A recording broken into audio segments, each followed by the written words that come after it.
If you have money in your bank and you don't need the next पे check ना, वो एक और फीलिंग होती है. आई विश लोग ये फीलिंग कभी ज़िंदगी में करें. अगर आपकी आज जॉब ख़त्म हो जाए 6-12 महीने, you don't need to worry. You know, ये फीलिंग जब आना शुरू हो जाए ना, तो ज़िंदगी का मज़ा शुरू होता है उसमें. मेरी पहली जॉब जो है ना, पार्क व्हील्स के प्रोडक्ट की टीम में थी. सुनील मंच को लोग ज़्यादा देखते हैं, लेकिन असल में आईटी का काम वो करते थे. तो समझ ले कि बैक रूम में काम करने वाले रज़ा सईद हैं, सुनील मंच is the face of the company media. Mature वाला आमिर है ना, वो पार्क व्हील्स में 2-3 साल और लगाता. 2015 में वापस जाकर आप ऐप स्टोर पर या एंड्रॉइड स्टोर पर सर्च करें ना, पाकिस्तान से रिलेटेड कोई ऐप नहीं मिलेगी आपको, स्पेशली आईफोन पर. जब मैंने ऐप लॉन्च की ना आईफोन पर, मुझे लोगों ने आईफोन पे रिव्यू करना शुरू कर दिया. This is the thing we were waiting for, you know, this is what we wanted, made our life easier. इतने इन्फ्लुएंशियल लोग पाकिस्तान के मेरी ऐप यूज़ करते हैं. बड़े बड़े बोर्ड मेंबर्स, सीईओज, मिलियनेयर्स मेरी ऐप यूज़ करते थे. इस टाइम मेरे दिन में 5-10 बड़ी कंपनीज के सीईओज, बोर्ड मेंबर्स आ रहे हैं जो मेरी ऐप यूज़ करते थे एज अ पेइंग कस्टमर. मुझे मेरे यूज़र कहते थे कि यार तुम इतना कम क्यों चार्ज करते हो, क्या मसला है.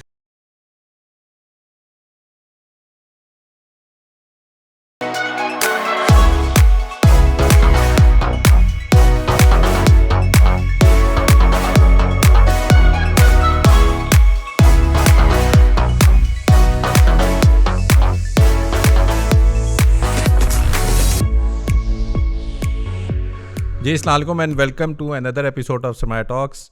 आज जो मेरे गेस्ट हैं वो सॉर्ट ऑफ मेरी ही फील्ड में है. तकरीबन जिस चीज़ को हम बिल्ड करने की कोशिश कर रहे हैं वो 2015 में भी एक फाइनेंशियल लिटरेसी का जो एक बहुत क्रिटिकल इशू है पाकिस्तान में, उसके ऊपर काम कर चुके हैं. सो आज बुलाने का मकसद ये था कि उनकी अपनी journey into building an application जो आई इन्वेस्ट के नाम से काफ़ी लोग, शायद आप लोग यूज़ भी कर रहे हो. सो सॉर्ट ऑफ एक बैकग्राउंड उनका भी था जिससे हम सीख सकते हैं कि उन्होंने क्यों किया, और फिर दूसरा ये कि अभी वो क्या कर रहे हैं और how does he see the problem and अभी क्या शेप अप कर रहा है फ्यूचर के लिए. अस्सलाम वालेकुम, कैसे हैं आप? वालेकुम सलाम. आमिर भाई कैसे? आमिर भाई पहले तो अपना थोड़ा बैकग्राउंड बता देना, क्योंकि lot of people might know you because of I invest and शायद lot of people might don't know you कि आई इन्वेस्ट बनाई किसने थी. जी, अगर आपने मेरा बैकग्राउंड पूछा ना तो मेरे फादर जो है ना 70s में पत्तोकी से लाहौर आए थे. ठीक है. उसके बाद और मेरे फादर जो है ना अपने भाइयों में से अकेले थे जो लाहौर आए. शादी के बाद भी हम 6 बहन भाई हैं. हम ज़्यादातर बचपन गुजरा है इकबाल टाउन लाहौर में, और वीकेंड पे हम लाजमी पत्तोकी जाते थे दादा दादी के पास. ठीक है. और मैंने पहली से क्लास में मैंने पढ़ा है गवर्नमेंट जूनियर मॉडल स्कूल है बेखेवाल मोड़ के पास. लाहौर में जो लोग हैं, इकबाल टाउन के पास बड़ा मशहूर बेखेवाल मोड़ है, उसके पास वो स्कूल में पहली से लेकर तीसरी तक मैंने वहाँ पढ़ा. तीसरी से छठी तक एक और स्कूल था एलीट पब्लिक स्कूल, वहाँ से पढ़ा. छठी से लेकर 10वीं तक मैंने दी ट्रस्ट स्कूल है एक ठोकर न्याज बेग में, वहाँ से पढ़ा. फिर उसके बाद समहाउ मेरा बड़ा भाई बहुत अच्छा पढ़ रहा था. मेरी अम्मी ने 9th-10th में बस एक ऐसा एनवायरनमेंट बनाया कि तुमने पढ़ना है, तो कुछ अच्छे नंबर आ गए. मैं गवर्नमेंट कॉलेज चला गया. गवर्नमेंट कॉलेज में जब गए तो इंस्पायरेशन मिल गई कि लम्स जाना है. ठीक है. फिर लम्स का जो तैयारी की, उसका एक NOP प्रोग्राम होता था, उस पर अप्लाई किया और मेरा वहाँ पे अल्हम्दुलिल्लाह एडमिशन हो गया. मैं टेक्निकली NOP स्कॉलर तो नहीं था, फॉर सम टेक्निकलिटी उन्होंने मुझे वैसे स्कॉलरशिप दिया 80%. तो लम्स से 4 साल पढ़े. तो एक मेरा बड़ा गाँव का एनवायरनमेंट से उर्दू मीडियम में मैट्रिक करने के बाद गवर्नमेंट कॉलेज से लम्स का एनवायरनमेंट था.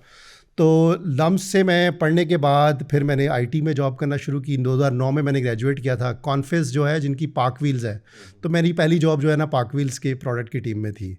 तो ये एक बेसिक सा जो है ना एक समराइज मैं करूँगा अगर अपने. और ये कब की बात आप कर रहे हैं जब पार्क व्हील्स पे आप काम कर रहे थे? मैं 2010 से 12 के शुरू में छोड़ा, तो 1.5 साल मैंने पार्क व्हील्स में काम किया था. और इंटरेस्टिंगली मैं आपको मज़े की बात बताऊँ, मेरी जो वर्ल्ड व्यू है ना कैरियर में बड़ा फंडामेंटल रोल प्ले किया वो उस जॉब ने. क्योंकि वो जॉब मुझे एक्सीडेंटली मिली थी, क्योंकि आप जॉब ढूंढ रहे होते हैं, जो भी मिल जाते हैं आप ले लेते हैं. मैं इतना श्योर नहीं था कि मैं आईटी में जाऊंगा, लेकिन उस जॉब ने उसको सॉलिडिफाई किया कि मैं आईटी में जाऊंगा. और जो मेरे साथ टीम थी ना, मुझे 2 लोग मिले जो कि आजकल पाकिस्तान में काफ़ी मशहूर हैं. मैं उनके साथ काम करता था. एक तो ऑफ कोर्स रज़ा सईद हैं जो कि पार्क व्हील्स के CEO हैं. सुनील मंच को लोग ज़्यादा देखते हैं, लेकिन असल में आईटी का काम वो करते थे. तो समझ ले कि बैक रूम में काम करने वाले रज़ा सईद हैं, सुनील मंच is the face of the company media. वो उस वक्त तो इतने इन्वॉल्व भी नहीं थे. और उनके साथ एक आतिर अब्दुल रऊफ़ होते थे जो एम्प्लॉई थे. रज़ा सईद तो ऑनर भी थे, कॉन्फिस के भी थे और पार्क व्हील्स के भी. और आतिर जो है ना वो उन्होंने फुल ब्राइट किया हुआ था. फुल ब्राइट की एक रिक्वायरमेंट होती है उस वक्त तो थी कि आपने 2 साल के लिए पाकिस्तान में काम करना, तो वो बाय फोर्स पाकिस्तान में काम कर रहे थे पार्क व्हील्स पे.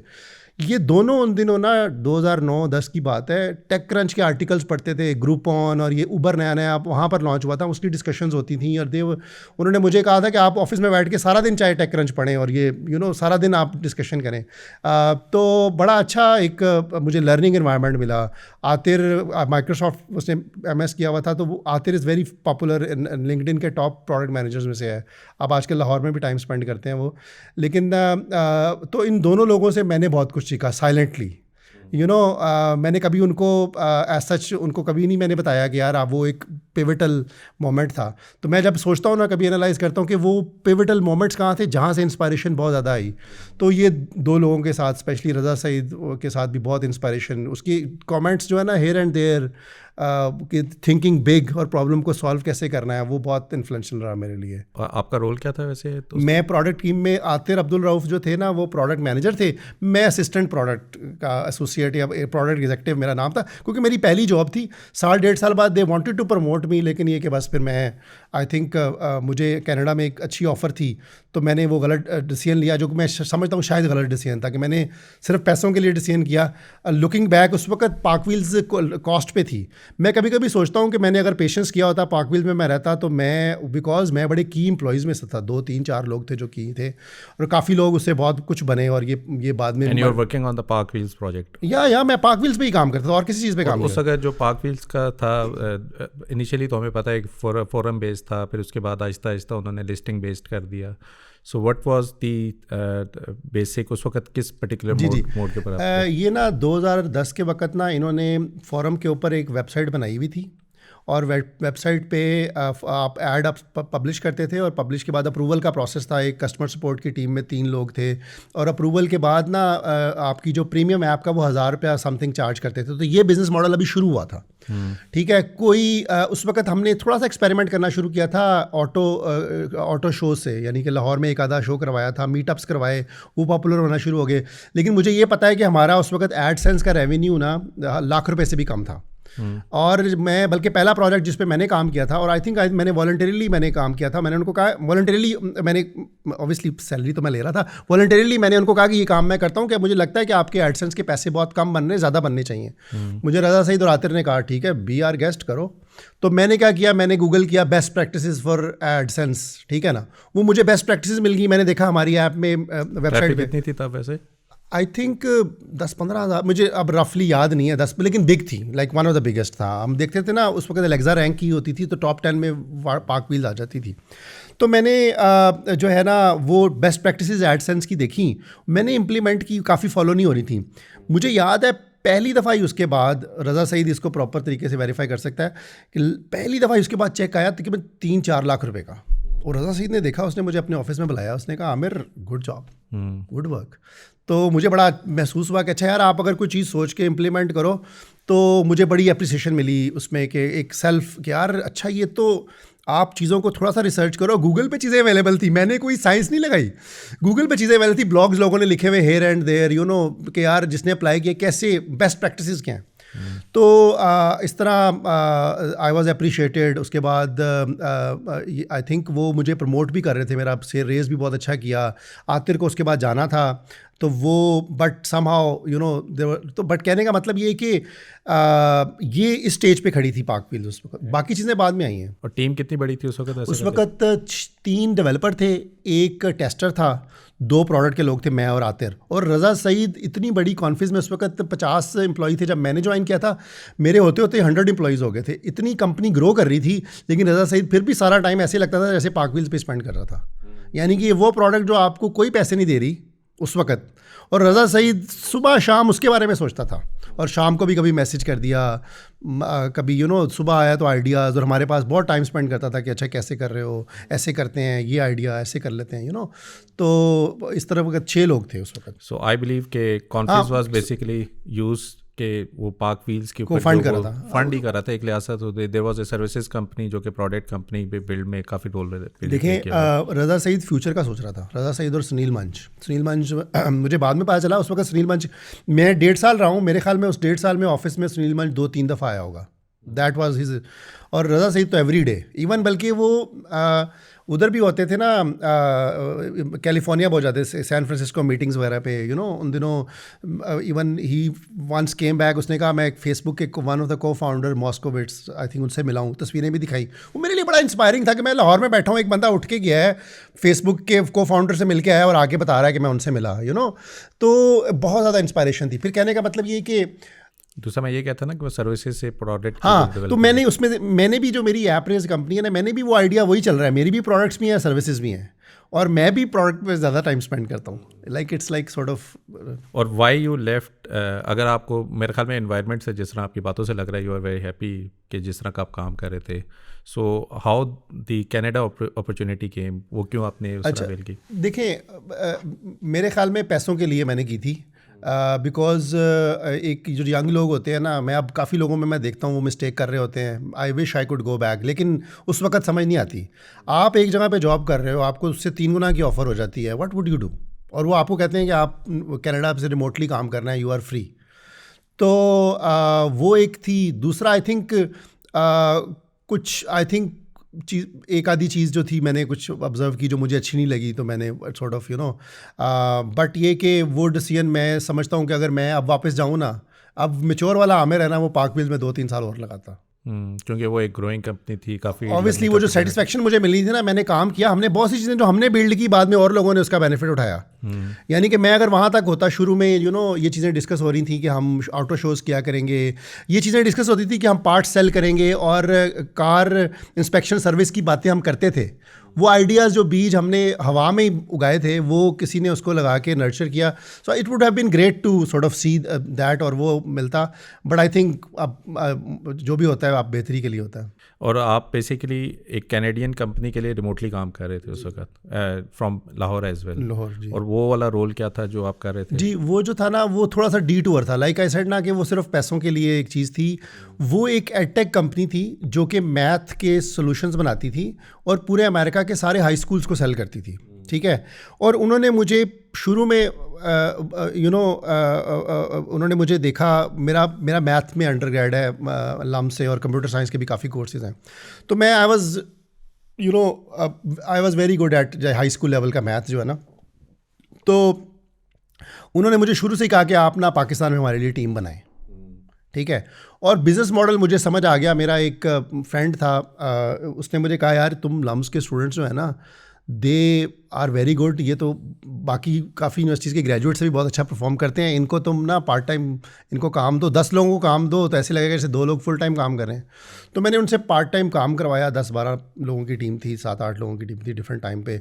तो मैं एक सॉर्ट ऑफ बड़ा प्रोजेक्ट जो है ना उनके लिए कर रहा था, और वो मुझे, मेरी अपनी सैलरी भी बहुत अच्छी थी, वहाँ से भी मेरा कमीशन बनता था, तो I was making good money. और बेसिकली ये जो अप्रोच था या रीच आउट था, इट वाज थ्रू लिंक्डइन या you applied for some job? मेरा मज़े की बात है, ये मेरा ना उस वक्त ना ओडेस्क नाम होता था। मुझे एक दोस्त ने मुझे कहा यार इस पे अकाउंट बनाओ, मैंने अकाउंट बनाया और इन्होंने मुझे वहाँ पे अप्रोच किया। मैंने वहाँ पे लिखा हुआ था कि मैथ, तो उन्होंने मुझे अप्रोच किया, उन्होंने मुझे कहा कि ना मुझे उसका नाम है पीटर उसका नाम था। 4-5 साल 3 साल में 4 साल उसके साथ काम किया। उसने ना मुझे एक प्रॉब्लम भेजी, उसने कहा कैन यू सॉल्व दिस।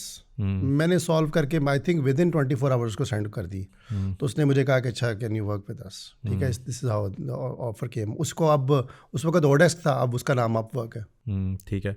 और ये काम कितने अरसे तक आप करते रहे और then what did you? I think मैं 2015 तक करता रहा। फिर मैंने रियलाइज़ किया जब बंदे का पेट भर जाता है ना, मेरा पेट भर गया था, और फिर मैंने कहा यार कोई काम ऐसी होना चाहिए कि जिसमें सेल्फ एक्चुअलाइजेशन हो।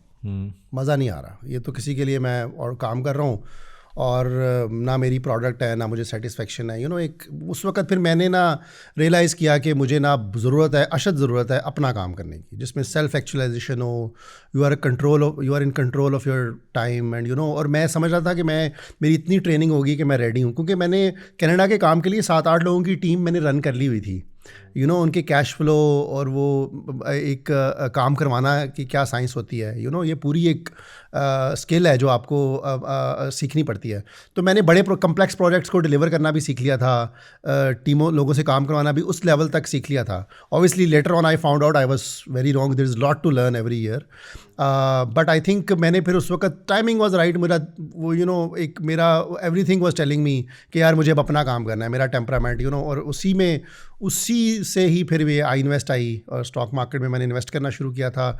तो मैंने देखा कोई ऐप नहीं है, तो फिर आई इन्वेस्ट में आना शुरू की। तो 2015 के बाद जब आई think I had sufficient money, you know, sort of एक जब आपका if you have money in your bank and you don't need the next पे चेक ना, और वो एक और फीलिंग होती है। आई विश लोग ये फीलिंग कभी ज़िंदगी में करें। काफ़ी लोग अनफॉर्चुनेटली पाकिस्तान में ये फीलिंग कभी फील ही नहीं करते कि यार यू हैव, अगर आपकी आज जॉब ख़त्म हो जाए 6-12 महीने, you don't need to worry, you know. ये फीलिंग जब आना शुरू हो जाए ना, तो ज़िंदगी का मज़ा शुरू होता है उस वक्त। आजकल तो जितने महंगाई हो गई है, ये फीलिंग आती नहीं है वैसे। ये फीलिंग लेकिन अगर आप डिसिप्लिन्ड हों तो आ सकती है। ये गोल है और मेरी ज़िंदगी का उसके बाद यही गोल रहा है। ठीक है। और वो ये जब अच्छा पहले तो इस प्रॉब्लम की ऊपर आप क्यों आए ना, why you started building something के जो इन्वेस्टमेंट या उससे रिलेटेड थी, या वो क्या आपकी एक सोच थी जिसकी वजह से आपने सोचा यार ये तो एक एरिया जहाँ पे कोई भी नहीं है। अच्छा, मैं आपको मज़े की बात बताऊँ, मैं उस वक्त ना बहुत लॉजिकली और बड़ा ना, मैंने बड़ा लंबा अरसा लगा के इसको सोचा। मैंने कहा मैंने काम करना है अपना, और काम करना है ओबियसली टेक्नोलॉजी से रिलेटेड करना है, क्योंकि टेक्नोलॉजी की ग्रोथ है मैं देख रहा था।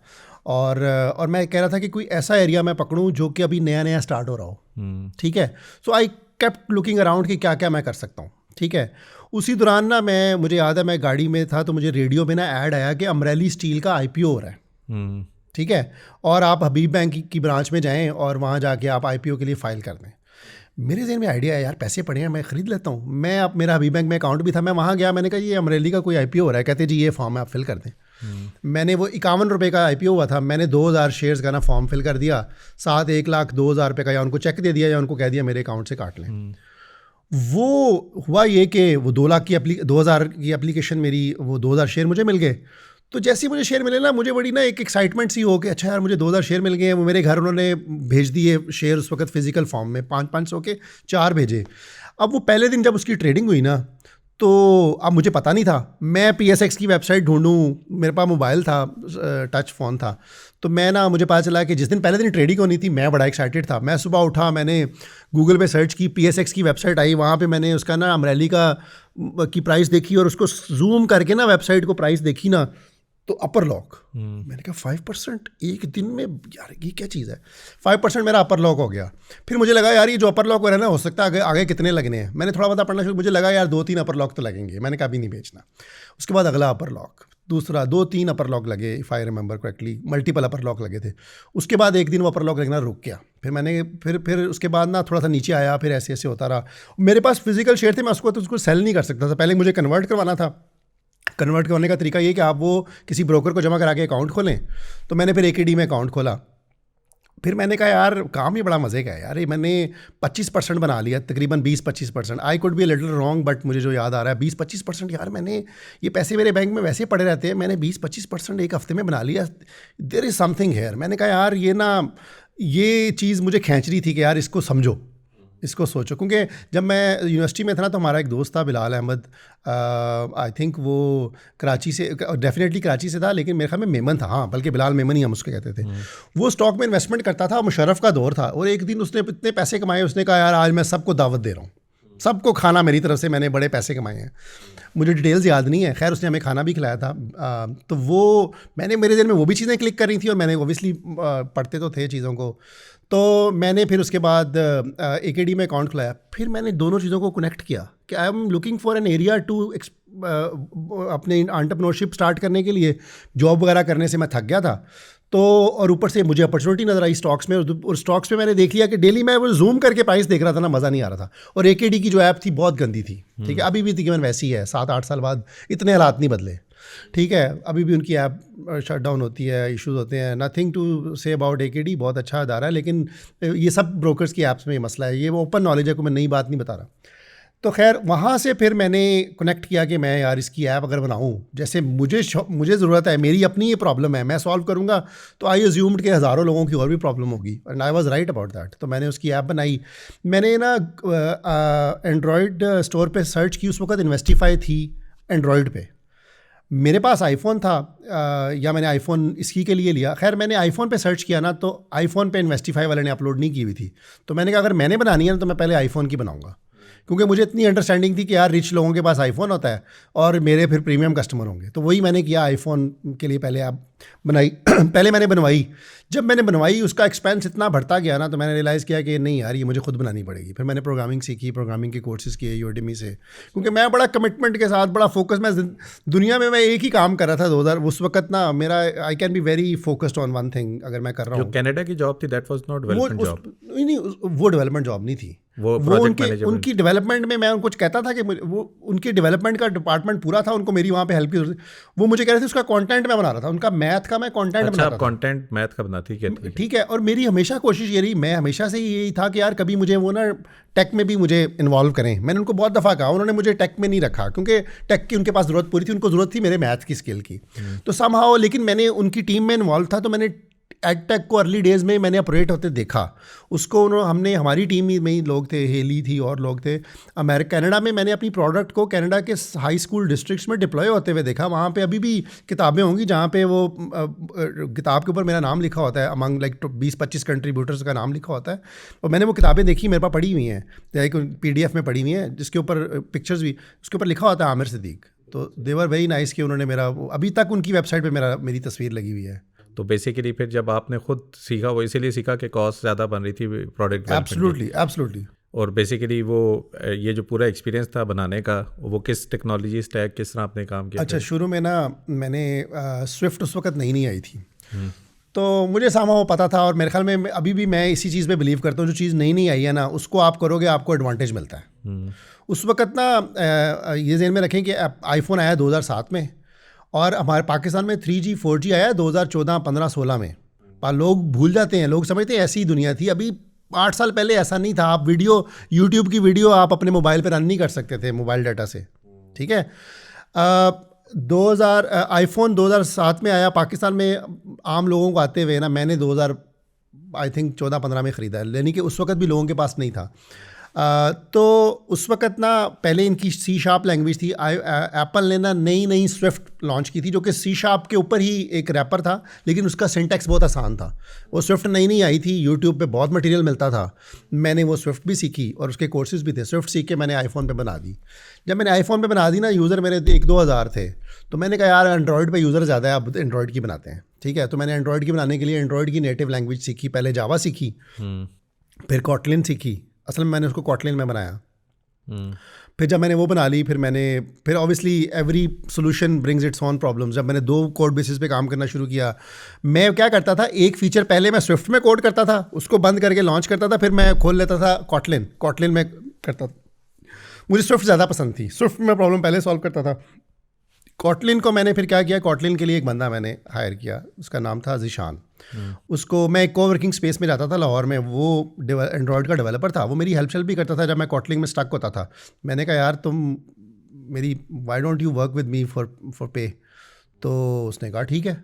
मैंने उसको, वो मेरी कॉटलिन की डेवलपमेंट करता था। फिर मैं स्विफ्ट की डेवलपमेंट भी करता था। फिर मैंने उसमें सब्सक्रिप्शंस डाली, फिर मैंने बिजनेस साइड पे ज़्यादा सोचना शुरू किया। सो समहाउ इस तरह ये 2 लैंग्वेजेस। फिर उसके बाद मैंने फ्लटर भी खुद सीखी। उसमें मैंने, मेरी एक CSS की ऐप थी, उसको मैंने फ्लटर में पहले बनाया। मैंने कहा आई इन्वेस्ट, थोड़ी सीरियस वर्क है, सीखते वक्त मैं वो ऐप बनाता हूँ। जब मैं इसको फ्लटर में बनाने लगा, उस वक्त ऑब्वियसली कोविड भी आ चुका हुआ था और चीज़ें बदल गई थी। मैं और तरीके से चीज़ों को देख रहा था। फिर मैं या तो चाह रहा था कि पैसे रेज़ करूँ, फ्लटर के 2 लोग, मैंने कहा अगर मैं फ्लटर पे मैं सारी ज़िंदगी खुद डेवलपमेंट करूँगा ना, मैं ग्रो नहीं कर सकूँगा, ठीक है। तो मैं फ्लटर की डेवलपमेंट के लिए कॉस्टिंग निकाली। जब मैंने ऐसे ही, मुझे इतना तजर्बा हो गया था कि अपने आप जो काम करते हो ना 1 घंटे में, वो टीम आपको तकरीबन 100 घंटे में करके देती है, ठीक है। This was how big is the difference is. But इसी स्केल की बात है, जो आप 1 घंटे में काम करते हो ना, टीम आपको 20 से 100 घंटे लगते हैं, लाइक 50-40 आवर्स। इट्स लाइक ये मेरा एग्जाम अभी भी ट्रू है। आज भी मैं इतनी एक्सपीरियंस टीम के साथ काम करता हूँ एप्रेज में, और ये अभी भी ट्रू है। जो आप काम 1 घंटे में एक एक्सपर्ट करता है ना, कहने और ज़िम्मेदारी से करता है या ऑनरशिप माइंड से करता है। तो खैर मैंने उसकी कॉस्टिंग जब की तो बहुत ज़्यादा थी, तो मैं पैसे भी रेज़ करना चाह रहा था। ये बहुत ज़्यादा जो VCs वगैरह है ना, ये नए आए थे टीवी पे, तो ऐसे शो कर रहे हैं जैसे सबको पैसे दे रहे होते हैं। लेकिन जब मैंने 2-4 लोगों को अप्रोच किया तो मुझे बड़ा कोल्ड नो ही मिला, ठीक है। Nobody saw. बात कर रहे हैं वैसे? ये 2015 की बात करूँ, नहीं 2015 की नहीं, सॉरी 2019 की बात करूँ। 2000। और वैसे मैं पूछ रहा हूँ कि जो आपने 2015 में किया था, तो what was the business model in your mind के आप किस तरह देख रहे थे? मेरे बिजनेस मॉडल में ये था कि लोग हज़ारों लोग यूज़ करेंगे, मैं उस पर एड्स रन करूँगा, और या तो मैं उसकी पेमेंट कॉस्ट, मेरे सब्सक्रिप्शन मेरे माइंड में नहीं था कि वन ऑफ कॉस्ट मेरे जेहन में थी कि यार मैं उसको सेल करूँगा और थोड़े बहुत पैसे आएंगे, उसी एक्सपीरियंस को लेके मैं और ऐप्स बनाऊँगा। यानी कि मैंने कहा यार I can't go wrong in this, मैं इसको ग्रो करता जाऊँगा, क्योंकि पाकिस्तान में कोई ऐप नहीं थी, कोई ईजी पैसा की ऐप नहीं थी, कोई डाइवो की बुकिंग ऐप नहीं। पाकिस्तान आप 2015 में वापस जाकर आप ऐप स्टोर पे या एंड्रॉयड स्टोर पे सर्च करें ना, पाकिस्तान से रिलेटेड कोई ऐप नहीं मिलेगी आपको, स्पेशली आईफोन पे।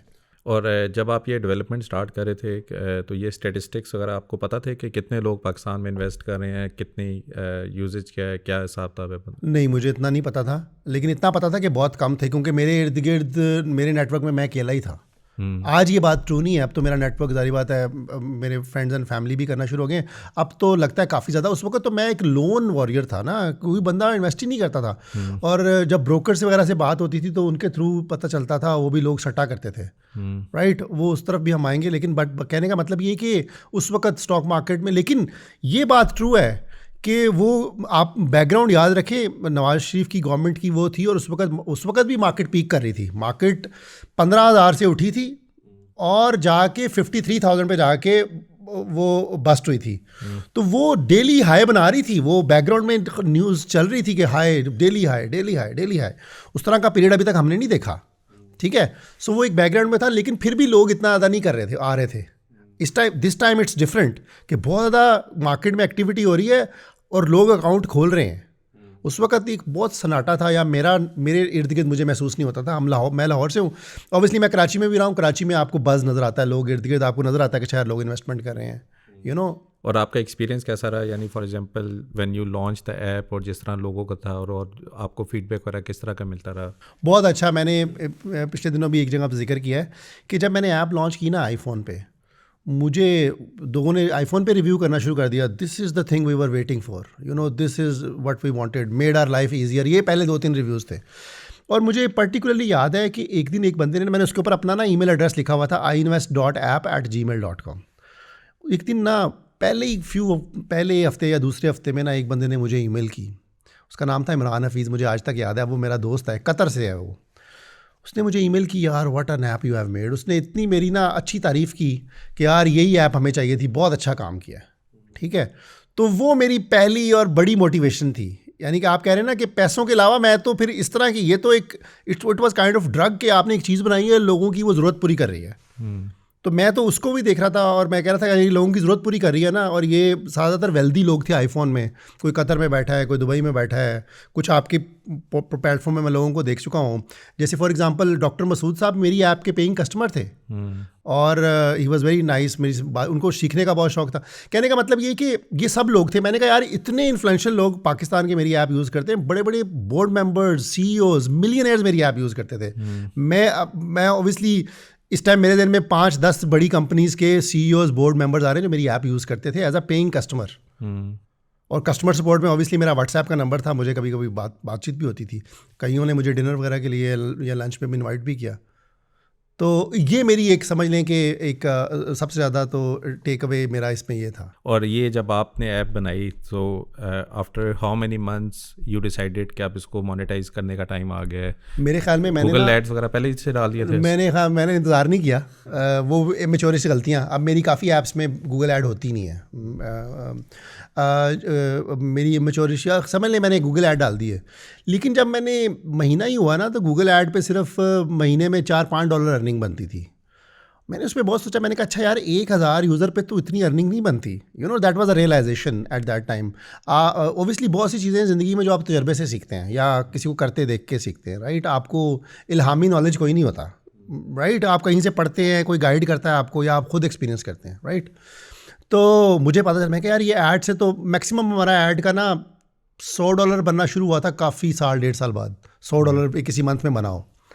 तो the maximum I think I went to $400 ad से। फिर मुझे पता लगा कि ads is not the way. फिर मैंने उस पर वन ऑफ पेमेंट लगाई, और उसमें भी मैं वही रूकी मिस्टेक की। मैंने वन ऑफ पेमेंट लगाई $500। वो 8-10 लोगों ने वो बाय कर ली ना। मैंने कहा यार इनको मैंने $500 की ऐप बेच दी है, और ये 10-12 लोग ही थे। तो यार ये तो मैंने बहुत घाटे का सौदा किया है कि $500 में इनको पूरी ऐप मैंने दे दी, फ्यूचर की सारी अपडेट्स भी दे दी, ठीक है ना। तो मैंने फिर पढ़ता था मैंने रियलाइज़ किया कि अच्छा यार, दुनिया में जिन लोगों की ऐप्स थी ना और जिनके SaaS के प्रोडक्ट्स थी, उन्होंने कहा यार subscription is the new thing. और मुझे समझ आया कि अच्छा यार, जो बंदा महीना यूज़ करेगा ना, उन दिनों अभी नेटफ्लिक्स और ये वह अभी सब्सक्रिप्शन इतनी ज़्यादा नहीं हुई थी। अर्ली डेज़ में मैंने पिक कर लिया कि अच्छा यार, सब्सक्रिप्शन इज़ द वे। 500 रुपया चार्ज करो, लेकिन साल का चलो चार्ज कर लो, आपको ये तो तसल्ली है ना अगले साल वो और पैसे 500 रुपया दोबारा आएगा, तो आप कैश फ्लो कुछ बना सकते हैं।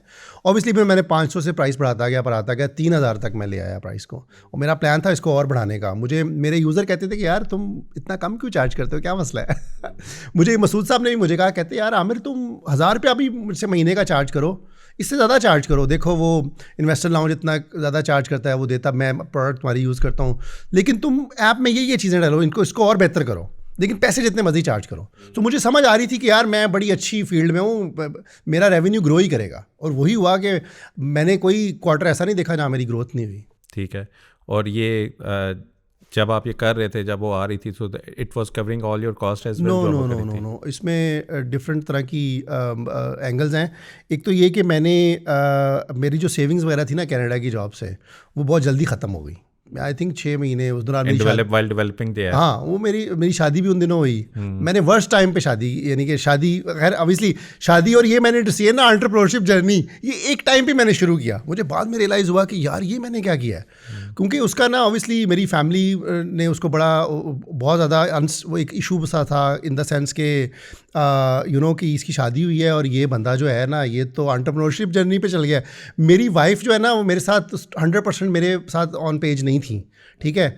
तो मुझे बाद में रियलाइज़ हुआ कि यार मैं उनको थोड़ा ऑन पेज ले लेता, ऑन बोर्ड ले लेता, तो वो डिफ़िकल्ट टाइम ना मुझे। तो यानी कि आप जब कनाडा की जॉब करते तब आपकी यानी रिश्ता हो गया, और जब आपने शादी की तो आपने बिल्कुल सही पकड़ा है, आपने बिल्कुल सही पकड़ा है। तो भाभी की फैमिली ने कहा होगा ये किसने काराबंदे से हमने शादी कर दी है यार, ये तो दिखाया कुछ था और आगे से निकला कुछ है। अच्छा। तो हुआ ऐसा ही। और उसके बाद ना, जब बिकॉज मैं बड़ा श्योर था, लेकिन ऑब्वियसली जो आपके साथ बंदा चल रहा है वो श्योर है कि नहीं। तो फिर ऐसा हुआ कि मैं जब सेविंग्स भी ख़त्म हो गई, ठीक है, और फिर उसके बाद मैंने कहा कि अच्छा काम, मुझे पता था कि यार ये जो मैं काम कर रहा हूँ ना, ये बहुत अच्छा काम है, इसको नहीं मैंने छोड़ना, मैं पैसे रेज कर लूँगा। मैं समझ लें कि मैं किसी के लिए फ्रीलांस, यानी कि मैंने वो सारा काम छोड़ा, मैंने लोगों के प्रोजेक्ट करना शुरू, यानी कि किसी के लिए फ्रीलांसिंग करके ना इतने पैसे बनाता था कि यार किचन चल जाए और समहाउ मुझे कोई डिस्टर्ब ना करे कि यार ये काम छोड़ दो, ठीक है। सो फिर मैंने सारी चीज़ें चली। फिर उसके बाद इस लेवल पे आना शुरू हो गया कि मैंने फिर ना लोगों से पैसे रेज करना। मेरा एक दोस्त है, मैंने उसे कहा यार, वो ना आर्मी में है, तो वो ना अफ्रीका में वो पीस मिशन पे गया था और बहुत पैसे मिलते हैं वहाँ पे ना, $1000 में मिलते हैं। तो मैंने उसको, ये 2017 के इर्द गिर्द की बात है, मैंने उसे कहा यार, दोस्त का मैंने उसे कहा यार बात ये है कि पैसे तुझे बहुत मिले हैं और एक मैं तुझे ऑफ़र देता हूँ कि ये है कि ये मैं काम करना चाह रहा हूँ, इसमें बहुत पोटेंशियल मैं देख रहा हूँ, तो अगर तू कोई पैसे मुझे थोड़े से इन्वेस्ट कर देना तो तुझे बहुत अच्छा रिटर्न मिलेगा। तो उसने कहा नो प्रॉब्लम। मैं इतना डर के उसको मैंने बात की, उसने कहा कितने पैसे चाहिए, कब चाहिए। मैंने उसको ना, मेरे ख्याल में 3 लाख रुपए का, उसने कहा कि शाम को मिलते हैं वहाँ पे। तो 3 लाख रुपया वो ले आया, उसने मुझे पकड़ा दिया। मेरे दिन में था, मेरा 50,000 रुपया महीने का खर्च था, ठीक है, जिससे मेरा या ना कि महीने का खर्च निकल जाता था। तो मैंने कहा यार 6 महीने तो इससे निकल जाएंगे, इस तरह करके मैंने फिर। वो क्या था, इन्वेस्टमेंट इन द कंपनी? उसको मैंने कहा लोन था, नहीं इन्वेस्टमेंट थी। मैंने कहा मैं कंपनी बनाऊंगा तो मैं इसमें से शेयर दूंगा। उसने नहीं पूछा कितने देने, लेकिन मैंने जब कंपनी बनाई उसको मैंने 10% उसको मैंने दिया। और इस तरह के 2 लोग और थे जो मेरी फैमिली में थे। ये मेरा फ्रेंड था, बेस्ट फ्रेंड है। उसके अलावा एक आउटसाइड इन्वेस्टर भी था। मैंने 4 लोगों से पैसे पकड़ लिए हुए थे और कंपनी भी बनाई। जब चौथे बंदे से, जब आउटसाइडर से मैंने पैसे पकड़े ना, फिर मैंने कहा यार मैंने पैसे तुमसे नहीं पकड़ने, पहले मैं कंपनी रजिस्टर कराऊँ, कंपनी के अकाउंट में मंगाऊंगा। और इन सबको किस वैल्यूएशन पे आपने कितने शेयर दिए थे? अपनी कोई वैल्यूएशन यही थी कि यार किस मौके पे इन्होंने क्या कंट्रीब्यूशन किया। जैसे ये जो मेरा दोस्त था ना, मैं उसका नाम नहीं बोल रहा, ठीक है ना, कि ऑब्वियसली आर्म्ड सर्विसेज में वो काम करता है, तो लेकिन ये कि मैं उसकी प्राइवेसी, लेकिन कहने का मतलब ये है कि वो उस बंदे ने किस मोमेंट में किस तरीके से, मैं उसका हमेशा रिस्पेक्ट करता हूँ। उसकी रिस्पेक्ट तो सबसे आया है ना, वो मुझे कहे ना सारी कंपनी मुझे दे दे, मैं 2 दफ़ा दे दूँ उसे, ठीक है, क्योंकि उसी ने तो सबसे पहले मेरे पे ट्रस्ट किया। नहीं वो मैं समझ रहा हूँ, उसको तो आपने दे दी ना 10% के ऊपर। मैं कह रहा हूँ जो दूसरा तीसरा या चौथे आए थे, क्या उनको भी 10 दिया था? उनको भी 10 दिया, और उसी के ऊपर दिया था जिस पे पहला आपने इसके इर्द गिर्द नेबरहुड पे था। उसके वो मेरी चले मैं आपको बता ही देता हूँ। दूसरा इन्वेस्टर मेरी वाइफ थी, ठीक है। अब उसके पास पैसे थे, अब मैं तो ऑब्वियसली नहीं मांग सकता था कि तुम पैसे दोगे, कि अब उसने तो ये कहना था कि तुम खुद भी ना कारा हो, मेरे पैसे भी तुम लगाने लगे हो। मैंने उससे कहा तुम मुझे ना पैसे दो तो मैं तुम्हें ना तुम्हारे भी शेयर डालता हूँ। खैर वो ऑब्वियसली मान गई, उसने मुझे पैसे दिए, मैंने कहा तुम्हें मैं शेयर्स दूंगा। खैर एक और पर्सन भी था, उसकी भी, वो भी मेरी वाइफ लेके आई इन्वेस्टमेंट ना। तो वो उसके बाद ना हमारी उस दौरान मेरी मोनेटाइजेशन ऐप की जो ग्रोथ थी ना वो अच्छी हो रही थी। ऐसा नहीं था कि मैं फील कर रहा था कि यार मैं अनड्यू पैसे ले रहा हूँ, ग्रोथ जस्टिफाई करी थी। फिर फोर्थ मैंने इन्वेस्टर जो था ना वो मैंने इंस्टीट्यूशनल इन्वेस्टर, यानी कि एक आउटसाइडर इन्वेस्टर को प्रेजेंटेशन दे के जो है ना, मुझे आज भी याद है मैंने 2 लोगों को प्रेजेंटेशन दी थी। एक मेरा फ्रेंड था, वो उसने ना सही, यानी कि बहुत अच्छा फ्रेंड है, लेकिन वो थोड़ा डाउट शो कर रहा था। एक दूर के जानने वाले हैं, उन्होंने मुझे देखा कि उन्होंने कहा, मैं एक शादी पे उन्हें मिला तो कहते क्या कर रहे हो? मैंने कहा जी मैं ये ऐप बना रहा हूँ। अगले साल भी ना वो किसी शादी पे मुझे मिले, कहते मैंने उनको बताया मैं अभी भी उसी पे काम कर रहा हूँ, ये ग्रोथ हो गई है। तो मुझे कहते तुम क्या कर रहे हो आजकल? मैं कहा मैं एक बंदे से पैसे रेज़ करने के लिए अभी मीटिंग से आया हूँ। तो मुझे कहते बात सुनो, उस बंदे से पैसे ना रेज़ करो, मेरे से ले लो पैसे। मैंने कहा शायद ऐसे ही कह रहे हैं, मुझे बिलीव नहीं हुआ।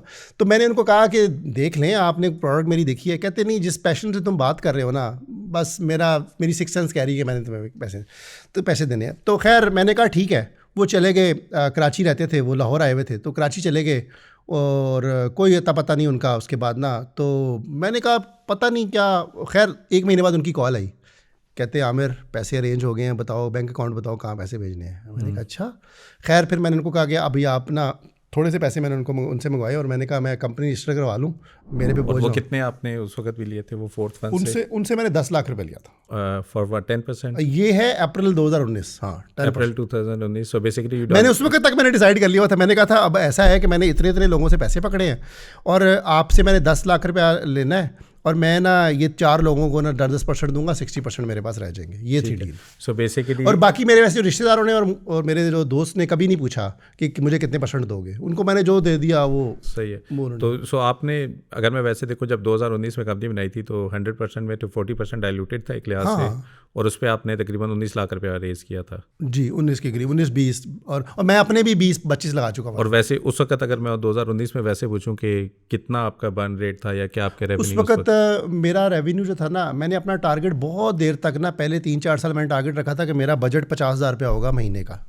बड़ा absurd लगता है अब, क्योंकि उस वक्त ना बच्चे थे और मैं जो है ना बाकी मैं ज़्यादा पैसे मुझे चाहिए होते थे ना, तो मैं कोई इर्द गिर्द और जॉब्स कर लेता था। वाइफ भी थोड़ा बहुत काम कर रही थी, तो हम ना बहुत कम चल रहे थे, ख़र्चे पे चल रहे थे। तो उस वक्त 2019 के करीब आके ना तकरीबन मेरे ख्याल में हमारा सब रेवेन्यू जो था ना एडसेंस और सब्सक्रिप्शन का 50,000 लाख रुपए तक तो टच हो गया था। मेरे पास अभी भी वो प्रेजेंटेशन है, अगर मैं उसको खोलूंगा। टीम कितनी बड़ी थी उस वक्त? मैं अकेला था। अच्छा, अकेले ही थे उस वक्त तक भी मैं अकेला था। मैं अपनी आप को ही सैलरी पे कर रहा था, वही उसी के लिए मैं पैसे रेज करता था। अच्छा, उसी के लिए रेज। उस वक्त तक मैं अकेला था। ठीक है। और अभी जो आपका था, आपको जब आप 2-3-4 साल कर रहे थे, सो Did you see any sort of improvement in terms of yes. वो किस तरह का आपका अपना? मैंने अभी थोड़ी देर पहले आपको कहा कि हर क्वार्टर मैंने ग्रोथ देखी, लेकिन रियलिटी ये थी कि मैं हर वीक ग्रोथ देख रहा था।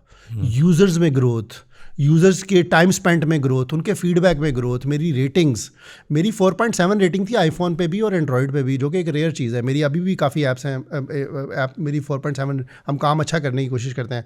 उसके अलावा फिर जो है ना, मैं सब्सक्रिप्शन में 500 से 1000 करता था, फिर भी लोग पे कर रहे थे। 1500, मैं 3000 तक चला गया, और मैं आई एम प्रीटी श्योर कि मैंने नेक्स्ट स्टेप था, मैंने 1000 पर मंथ करना था, लोगों ने पे करना था। मैंने आपको क्या वैसे आपने किस तरीके से इस ऐप को डिज़ाइन किया था? क्या चीज़ें आपको लगती थी जो कि ब्रोकर की ऐप में या कहीं पे नहीं थी? जो सबसे पहली चीज़ जो मैंने की थी ना, सबसे पहली चीज़ जो मैंने 2017 में की थी, मैंने उसमें ग्राफ डाला था EPS का, और वो स्टैक्ड ग्राफ था। अगर जिन लोग मेरी आई इन्वेस्ट ऐप यूज़ की है वो उसको मिस करते होंगे, क्योंकि अभी जो आई इन्वेस्ट है ना, जिनको मैंने सेल किया है, वो वाला ग्राफ नहीं है। बल्कि मैंने पिछले दिनों उनको रिक्वेस्ट किया है, यार मेरा ही ग्राफ वापस डाल दो। तो कहने का मतलब ये कि वो ग्राफ मैंने डाला था कि जैसे HBL की आज अर्निंग रिपोर्ट आई है ना, फोर्थ क्वार्टर की, आपको नज़र आता था ग्राफ में ये फर्स्ट क्वार्टर है, ये दो सेकंड क्वार्टर है, ये थर्ड है, ये फोर्थ है, आपको वो ना विजुअली नज़र आता था कि बढ़ रहा है या कम हो रहा है अर्निंग EPS। हिस्टोरिकली भी देख सकते हैं। हिस्टोरिकली पिछले 5 साल का डाटा मैंने पहले डाल दिया, ठीक है, और ये डाटा सारा मैंने ना 100 KSE 100 का मैंने मैनुअली डाला, उनकी रिपोर्टिंग खोल के और एक्सेल शीट पे खुद डाला, और 1-2 दिनों में किया। और अब मैं टीम से कभी करवाता हूँ ना, लोग महीने में भी नहीं करते। अच्छा खैर वो मैंने उसमें वो सबसे बड़ी चीज़ थी जो मैंने डाली। फिर उसके बाद अंदर मैंने डिस्कशन डाल दी, ठीक है, डिस्कशन लेकिन इतनी पॉपुलर नहीं हुई, लेकिन लोग सवाल जवाब पूछ लेते थे। लोग मुझे क्यूरीज करने की बजाय मैंने को कहता था डिस्कशन में आप डालो, उधर चाहे कोई रिप्लाई नहीं करता था, मैं ही कर देता था। लेकिन वो ग्राफ्स थे, डिविडेंड के ग्राफ थे। फिर मैंने पोर्टफोलियो बनाया, इन्वेस्टिफाई में एक पोर्टफोलियो था, मैंने 2 पोर्टफोलियो बनाए। और मुझे कुछ लोगों ने कहा कि यार हम आपकी ऐप इसलिए यूज़ करते हैं कि इसमें 2 पोर्टफोलियो 2 वॉच लिस्ट है। मैंने एक बंदे से पूछा यार तुम्हें 2 पोर्टफोलियो क्यों चाहिए? कहता है एक मेरा है और एक मेरी वाइफ का है। इस तरह एक बंदे ने मुझे कहा कि एक मेरा और एक मेरे क्लाइंट का है, इस तरह कुछ कि मैं किसी और के बिहाफ पे पैसे मैनेज करता हूँ। एक बंदे ने कहा कि मैं फैमिली के पैसे मैनेज करता हूँ, वो सेपरेट है मेरे अपने। सो मैंने इस तरह की गैप्स देखे मार्केट में, ग्राफ नहीं था लोगों के पास, मैंने उसमें फिर नोटिफिकेशन डाले, यानी कि 5 अपर लॉक लगता था ना तो मैं ऐप के अंदर नोटिफिकेशन भेज देता था। और ये डाटा वगैरह कहाँ से आप ला रहे होते थे जो आप दिखा रहे होते थे? वैसे मैं जो है ना पहले काफ़ी साल जो है ना मैं PSX की वेबसाइट को स्क्रैप करता रहा हूँ। और ये PSX वालों को पता है। मैंने जब उन्होंने मुझे आई थिंक मैंने उनको अप्रोच किया जब मैंने इसको सेल करना था ना, तो मैंने कहा यार अभी स्क्रैपिंग वाली चीज़ से तो मैं PSX वालों के पास गया, मैंने कहा जी मैं आपकी वेबसाइट को ना स्क्रैप करता हूँ। तो खैर मैं हर 5 मिनट बाद डाटा पकड़ता था, ठीक है। तो उसने कहा आप रियल टाइम तो नहीं, खैर उनसे मैंने कॉन्ट्रैक्ट किया, उनको मैंने पे करना शुरू किया। आई थिंक 40,000 पर मंथ था। फिर वो करके फिर मैंने क्लीन करके चीज़ें जो है ना वो मैंने सेल की। तो मैं स्क्रैप करता था डाटा, स्क्रैपर भी सेविंग मैंने सीखी। और जो अर्निंग का डाटा था वो मैनुअली डालता था मैं। अच्छा। और जब मैं डालता था पहले शुरू में तो कई महीने अर्निंग रिपोर्ट आती थी ना, मैं खुद डालता था। और यानी कि दिन के एंड पे देखा जितनी थी अर्निंग रिपोर्ट आई है ना, उनका डाटा डाल दिया। मैंने एक एडमिन पैनल सा बनाया हुआ था, उसकी ऐप बनाई हुई थी। फिर मैंने 2019 के सितंबर में पहला बंदा मैंने हायर किया। वो भी मैंने इस तरह हायर किया कि किसी ने जानने वाले ने मुझे कहा यार ये हमारा बच्चा है, इसको अपने पास ना ट्रेनिंग के लिए रख लो। तो मैं कोवर्किंग स्पेस पे जाता था, वो आना शुरू हो गया। थोड़ी देर बाद मैंने देखा यार लड़का तो अच्छा है, काम कर लेता है, मैंने उसको डाटा एंट्री पे डाल दिया, ठीक है। फिर वो 4 साल मेरे साथ काम करता रहा, काफ़ी ग्रो हुआ। कहने का मतलब ये है कि इस तरह मैंने सितंबर 2019 में पहला बंदा रखा। वो स्ट्रगलिंग फेज ही था, लेकिन मुझे आई वाज सीइंग थिंग्स कि जो बाकी लोगों को नज़र नहीं आ रही थी। जो ऑब्वियसली इवन मेरे पेरेंट्स, मैं अपनी वाइफ को भी बताता था, मेरी वाइफ कहती थी तुम ख्वाब बहुत बड़े बड़े देखते हो लेकिन कहाँ पे हैं वो। तो जब मेरे पेरेंट्स, मेरे फादर ने मुझे ना जिस दिन मैंने आई इन्वेस्ट के लिए ना मुझे ये डिफरेंट कंपनीज ने अप्रोच करना शुरू कर दिया ना कोविड के बाद, तो जब उन्होंने ऑफर्स लगाना शुरू की ना, तो मेरे अबू पहली दफ़ा मुझे कहते कि यार आमिर तुम तो बड़ा कोई अहम काम करते हो, हम तो तुम्हें समझते थे कि तुम ऐसे ही टाइम जाया कर यार। फैमिली में किसी ने नहीं कहा कि हमने भी इन्वेस्ट करना है या आप जो कर रहे हो हमें भी? मैं किसी ने सच नहीं कहा, मैंने किसी को अप्रोच भी नहीं किया। मैंने अपने बड़े भाई को एक दफ़ा कहा था, उसने कहा मैं तुम्हें लोन दे दूंगा, मैं इन्वेस्ट नहीं करूंगा। अच्छा। तो हर एक अपना, लेकिन ये कि नहीं invest not in your company but invest in the stock market जिसके ऊपर आपकी ऐप बनी हुई थी। तो anyone approach in the family के यार इन्वेस्ट भी कर दो? नहीं, मुझे किसी ने अप्रोच नहीं किया। और मैं अगर कोई करता भी तो उस वक्त मैं ना करता, क्योंकि मैं अच्छा इन्वेस्टर मैं बनाऊँ तकरीबन कोविड के बाद, ठीक है। और क्योंकि उससे पहले मेरी वाइफ जो है ना उनका पोर्टफोलियो था, मैं उनको बता देता था, तो उनके पोर्टफोलियो में ना कोविड की डिप में उन्होंने चीज़ें बाय की थी, वो कि डबल हो गई ना। जब उसके बाद एकदम कोविड में ऐसे हुआ था, फिर ऊपर गया था, फिर नीचे आया ना, अभी आया था, फिर आप फिर ऊपर है, ऐसे सॉर्ट ऑफ VW बना है, ठीक है। आपको याद है कोविड के बाद मार्केट फिर ऊपर गई थी। तो मेरी वाइफ ने उस पर पैसे बनाए, फिर हमने सॉर्ट ऑफ उसको ना फॉर्मलाइज़ किया। फिर अच्छा इन्वेस्टर तो मैं बाद में बनाऊँ, उसके बाद अब मुझे कोई कहे तो मैं उसको गाइड कर सकता हूँ कॉन्फिडेंस से, लेकिन ऐसा कभी किया नहीं। सही है। और बेसिकली अब वो वाला कि कब आपने सोचा कि यार अब सेल करना है, या कोई ऑफर जितनी अच्छी आ गई, या क्या रीजन? देखिए कोविड के बाद ना, कोविड के बाद ऐसा हुआ कि मार्केट में मोबाइल ऐप्स की इतनी ज़्यादा इंपॉर्टेंस बढ़ गई, यहाँ पर अचानक VCs की इन्वेस्टमेंट्स आना शुरू हो गई यहाँ पर। आपको याद होगा, मुझे बड़ा क्लियरली याद है क्योंकि मुझे तो कोई घास भी नहीं डालता था कोविड से पहले। कोविड के बाद मुझे कॉल आना शुरू होगी। बैंक अल्फला का ब्रोकर है, अल्फला CLSA, उनके CEO ने डायरेक्टली मुझे अप्रोच किया, आतिफ खान उनका नाम है। उन्होंने कहा आपकी जैसी ऐप है ना ये बहुत अच्छी है, ऐसी ऐप हमें बना के दें। और उन्होंने कहा कि don't worry about the money. मैं चाहता तो बहुत पैसे बना सकता था, लेकिन मैं अपने तरीके से सोच रहा था। और मैं खनानी के साथ, खनानी नहीं मेरे ख्याल में मुनीर खनानी, हाँ, उनके साथ भी थोड़ा सा कोलैबोरेशन कर रहा था मैं। मुनीर खनानी से भी मैं कराची जाके मार्च 2021 में मेरी उनसे मुलाकात भी हुई। फिर मैं IGI के भी किसी के थ्रू मैं IGI से भी बात कर रहा था। और इधर मुझे जो नेक्स्ट कैपिटल है ना, जो कि लिस्टेड ब्रोकरेज है, जैसे आई थिंक AKD भी लिस्टेड है, आरिफ हबीब भी लिस्टेड है, वो उन्होंने, उनके बेटे ने मुझे लिंक्डइन पे मैसेज किया। ठीक है। उन्होंने कहा कि आपकी ऐप हमें बहुत अच्छी लगती है, तो I want to talk to you and understand your journey. ये 4 लोग at the same time was talking to me covid के बाद, जबकि उससे पहले nobody would take me seriously. तो कोविड ने एकदम लोगों को बदल दिया। नहीं, वो मेरे ख्याल में ना एक घबराहट हो गई थी, इन्वेस्टर भागे थे, तो फिर लोग सोच रहे थे कि लीड्स वगैरह कैसे कन्वर्ट करें, किस तरह की कोई वो चीज़ करें। जब मुझे लगता है जब मार्केट, मैं इसको और तरीके से देखता हूँ, जब लोगों ने देखा कि यार उबर क्रीम कामयाब हो गई है, VCs हर कंपनी को इन्वेस्ट कर रहे हैं, एयरलिफ्ट को कर रहे हैं, ऐप्स, और आप ये ज़हन में रखें अमेरिका में रॉबिनहुड बहुत पॉपुलर हो गई थी और इंडिया में ज़रोदा बहुत पॉपुलर हो गई थी, ठीक है। तो ये लोग जो थे ना, इनवेरिएबली ये सारे लोग वेस्टर्न एजुकेटेड हैं, और यू नो नेक्स्ट कैपिटल वाले जो फाउंडर्स हैं, ऑनर्स हैं, इवन आतिफ खान में, आई थिंक ये लोग US और इंडिया को देखते, स्पेशली US में रॉबिनहुड बहुत पॉपुलर हुआ कोविड के बाद। वो उस इन्वायरमेंट में लोगों ने कहा अच्छा यार ये चीज़ जो है ना ये फ्यूचर है, और जबकि मैं 10 साल पहले इसको कह रहा था ये फ्यूचर है। तो हर एक का अपना पर्सपेक्टिव है, वो अपने वेंटेज पॉइंट से समझ रहे थे कि ये, सो दे सॉर्ट ऑफ रियलाइज्ड जो वो चीज़ें जो 10 साल पहले हम देख रहे थे, ठीक है। तो VCs भी बहुत ज़्यादा आगे पैसे फेंकने के लिए, और तो उस इन्वायरमेंट में आई फेल्ट लाइक अच्छा यार अब जो है ना, अब जो है सीरियस है। और मेरे पेरेंट्स भी और मेरी फैमिली भी, उन्होंने देखा कि यार आमिर तो पता नहीं, इसने आमिर काम तो फिर आमिर नहीं किया। आई मीन मैं ओबियसली थोड़ा सा ह्यूमरसली भी बात कर रहा हूँ, मैं कोई ये नहीं कि मैं कोई बहुत इफ़ यू। और आपने फिर ये सिलेक्शन में किस तरह आपने कहा कि किसके साथ जाना है, क्या करना है? मेरा क्राइटेरिया ये था कि कौन मुझे नाइसली, कौन सूटेबल जो मुझे ना लगेगा, जो मुझे रिस्पेक्ट देंगे, नाइसली बात करेंगे, और मुझे क्योंकि मैं चाहता था कि इसी ऐप को आगे लेके चलूँ, और मेरा जो एक्सपीरियंस है, एक्सपर्टीज़ है, क्योंकि मैंने इसका डाटा, मैं बहुत, मेरा डाटा एनालिटिक्स और जो है ना उसमें बड़ा इंटरेस्ट है, शौक है। तो मैं अपने डेमोग्राफिक्स को बड़ा डीपली समझता था कि मेरी ऐप के यूज़र कौन है, और उनमें से 100 एंड 1000 के साथ तो मैं 1-on-1 बात कर चुका हुआ था। मसूद साहब से मेरी दोस्ती थी, फराज एक और है, उनसे मेरी दोस्ती थी, नॉट आपका टेक्निकल वाले फराज नहीं, और मुनीर खनानी वगैरह लोग मुझे जानना शुरू हो गए थे जो इन्वेस्टमेंट करते थे, ठीक है।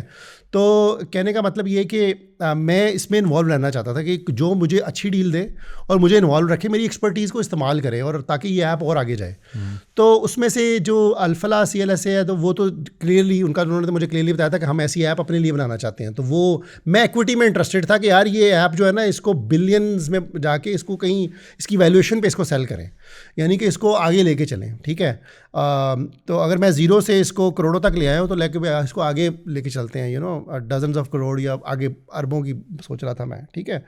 सोचने में तो कोई हर्ज नहीं है ना। तो जो है मुनीर खनानी कह रहा था कि हमारे साथ कोलैबोरेट करके अपनी ऐप के थ्रू अकाउंट खोलो, वो भी ठीक था। तो लेकिन ये जो नेक्स्ट कैपिटल वाले थे ना, ये बहुत सीरियस थे और बहुत वेल प्रिपेयर्ड थे, बड़े टारगेट के साथ, सिंगल फोकस के साथ परस्यू कर रहे थे मुझे। उनके बेटे ने मुझे कांटेक्ट किया, फिर उन्होंने जूम कॉल अरेंज की, उन्होंने कहा हम आपको डिफरेंट तरीके से अप्रोच किया। उन्होंने कहा हम आपको इसी ऐप में हम आपको चाहते हैं कि आप हम एक कंपनी हम बनाएं, उसको आप, बात यहाँ से शुरू की कि उसके आप CEO बने, आप उसको रन करें और हम पैसे इंजेक्ट करेंगे और आप इसको आगे लेके चलें। सो सो वो कंपनी एक्वायर करेगी आपका प्रोडक्ट और आप उसी के CEO होंगे और आप उसको फिर, बात यहाँ से शुरू हुई, ठीक है, जहाँ से मुझे लगा कि अच्छा ठीक है यार, अगर मैं, बट उसके बाद बात चेंज होती रही। उसके बाद जब मैंने इंटरेस्ट शो किया तो फिर उसके बाद सारी बात है, फिर उसके बाद उन्होंने कहा कि नहीं, अब आप ऐसा करें कि हम कंपनी बनाएंगे, और ये बताया, उनके बेटे का नाम था इर्तज़ा। वो कहते कि इर्तज़ा जो है ना, इन्होंने MBA करने के लिए चले जाना है, तो आपने रन करनी है। बट जब मैं डील क्लोज के करीब गया तो पता चला इर्तज़ा ने MBA करने जाना, पहली बात है जाना नहीं, अगर जाना भी है तो इर्तज़ा ने ये प्रोजेक्ट रन करना है। तो आई थिंक वो क्लियर नहीं थे शुरू में, उन्होंने आई थिंक एक स्ट्रेटजिकल एक उनका डिसीजन था, या वो मिस कर गए, या बाद में इर्तज़ा ने अपने आप को नॉमिनेट किया कि मैं इसको रन करूँगा। समहाउ वो जो बात की गई थी वो आगे नज़र नहीं आई, तो इर्तज़ा की इन्वॉल्वमेंट बढ़ती गई And you were the CEO of the new company or no I was not. It's the moment वो जो है उन्होंने एक दो दफ़ा बातचीत भी की कि आप कंपनी के लिए ना वर्किंग मुझसे करवाई कि आप कंपनी के लिए बताएं कि कितने लोग चाहिए, क्या एक्सपेंस शीट होगी, वो मैं बना रहा था. तो ऐसे कि जैसे आपने करना है, लेकिन ये कि मुझे बहुत क्लियरली पता चल गया था कि ये Irtaza will call the shots. तो वो वही हुआ. यू बेसिकली डिसाइडेड कि यू आर गोइंग, क्या आपने अपने स्टेक्स उसको दे दिए या ओनरशिप आपने मैंने उनको उनसे वर्बल मेरी उनसे बात हो गई.